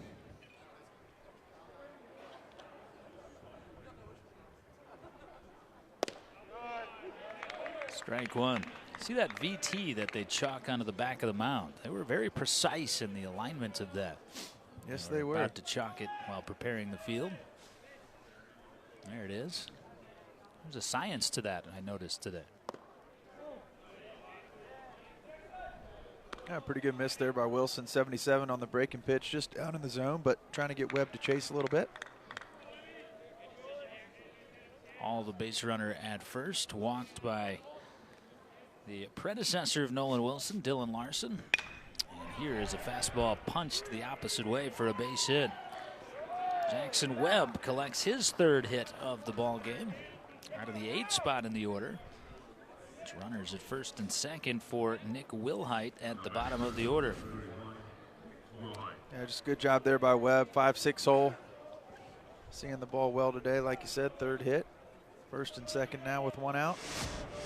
And you look at what the bottom 2 hitters in the order have been able to do today for Georgia Tech. They've given Tech pitching fits. Webb, 3 hits and a sacrifice fly, 3 out of 4. Wilhite has been aboard 3 times, including an RBI single. Smashes that down off the plate. Grabbed, a little indecision, but eventually an out from Madden at 3rd. Wasn't quite sure if he had time to take it to the bag at 3rd to cut down the lead runner, which in hindsight he probably did. I thought he might step on 3rd base there. You see a high chop, got a couple steps back, but Instead, make sure he gets one, goes across the diamond to first with a good arm. And he was thinking, I think, initially that his best play was try to go for two, second to first, but the height of that bounce negated that opportunity. Ultimately, fine play by Kevin. 2 in scoring position for Georgia Tech. Back to the top of the order for Waddell.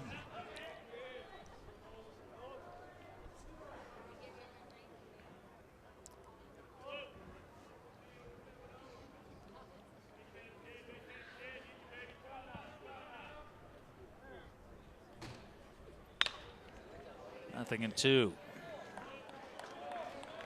Good job there by Wilson to get those 2 strikes. Waddell trying to, again, extend this lead, and 4-run lead going into the bottom of the 9th looks a lot better than 2-run if you're Georgia Tech.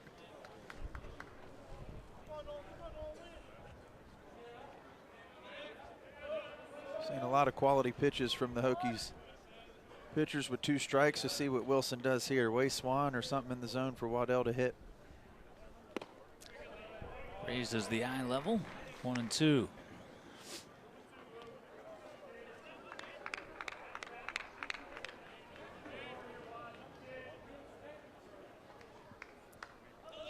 Nolan Wilson, the 8th pitcher of the day for Virginia Tech, and a day that will continue. Trying to keep this a 2-run deficit for the Hokies' last opportunity in the 9th. Gone down and golfed into left, and coming on to gather Tanner Thomas. Nolan Wilson puts up a 0, but the Hokies will put the rally caps up, needing at least 2.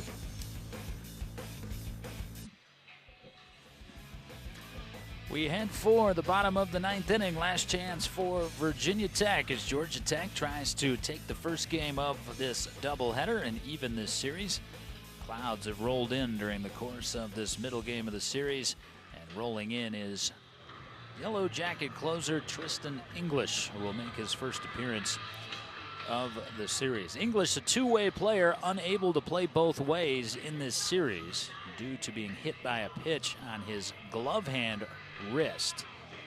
And as you can see, the right-hander fine to pitch, and he'll make his 10th appearance, hunting his 4th save of the season. And this will be a save opportunity as he preps for Thomas, Jack Owens, and Nick Biddison due for Virginia Tech. Yeah, like you say, English in as the closer. Great start by Thomas. Solid 8 innings. Does give up the 5 runs. Hokies able to provide 10 hits to provide that support offensively, but Thomas keeps him at bay. Georgia Tech puts up the runs, takes the 2-run lead here into the bottom of the 9th, and Thomas going to try to find a way on base. Get that tying run to the plate. Looks like the opening offering from English low, 1-0. English missed the entirety of 2 years ago due to Tommy John surgery, but he was back in a big way last year. First team All-ACC. Nice ball called to strike, 1-1. A lot of that has to do with his offensive capability. Named as a utility player to that first team All-ACC. Nibbling a bit, 2-1. To that point, sorry, Andrew, English hitting .310 on the year with 9 home runs and 36 runs batted in. Ball 3. We've seen how it irks the Virginia Tech pitching coach when the leadoff man is walked. I would imagine it is a similar sentiment for pitching coach Jason Howell of Georgia Tech. Yeah, and you see the lefty Bartnicki throwing just lightly down there, so he won't get run with a walk. 3-1, gone after, grounded to the right side, gathered by Wilhite and turned into the first out. Tanner Thomas aggressively going down after that 3-1 pitch. Hokies down to their final couple of outs.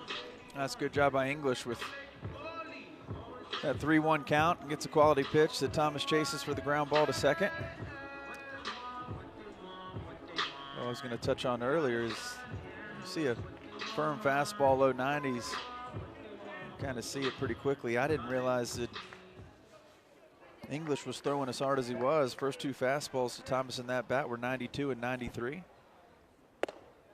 That one 92. 2 again for ball 1 to Jack Owens, who has 3 hits thus far in the day.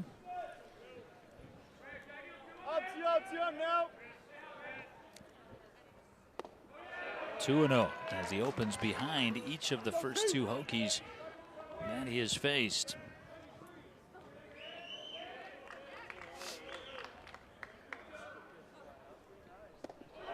(3-0). Well, English struggles here. Like you said, got behind to Thomas, able to work out of it, but here 3-0, and Owens trying to find a way off for the Hokies with the big bats coming up at 2-3-4. Red light. Strike 1. Imagine he'd take another one. Yeah, you're going to be looking at it closely. Owens didn't like that one. Coach Sheff makes his way towards home plate. That ball looks down too, but English gets the call for strike 1. He'll get that courtesy 3-0 more often than not. Owens not taking and sends out number 2 skyward to left center as over to make the catch Nick Wilhite, and the Yellowjackets have the Hokies down to their final out here. The opening game of this doubleheader. Nick Biddison, last line of resistance for Virginia Tech. Biddison has been as strong as any Hokie hitter in this series. 5 hits in the series, including 3 as you see there today.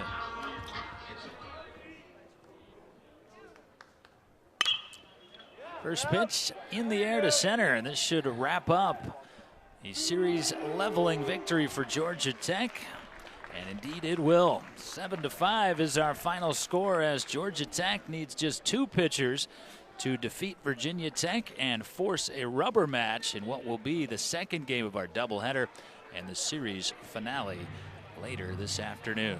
So for Andrew Wells, I'm John Laser saying so long for now from Blacksburg, where the final score in our opener today, 7-5 for Georgia Tech. To watch this entire game on replay as well as other games on our family of ESPN networks, log on to watchespn.com or download the Watch ESPN app. This has been a presentation of ESPN. More to come in about 45 minutes here on ACC Network Extra.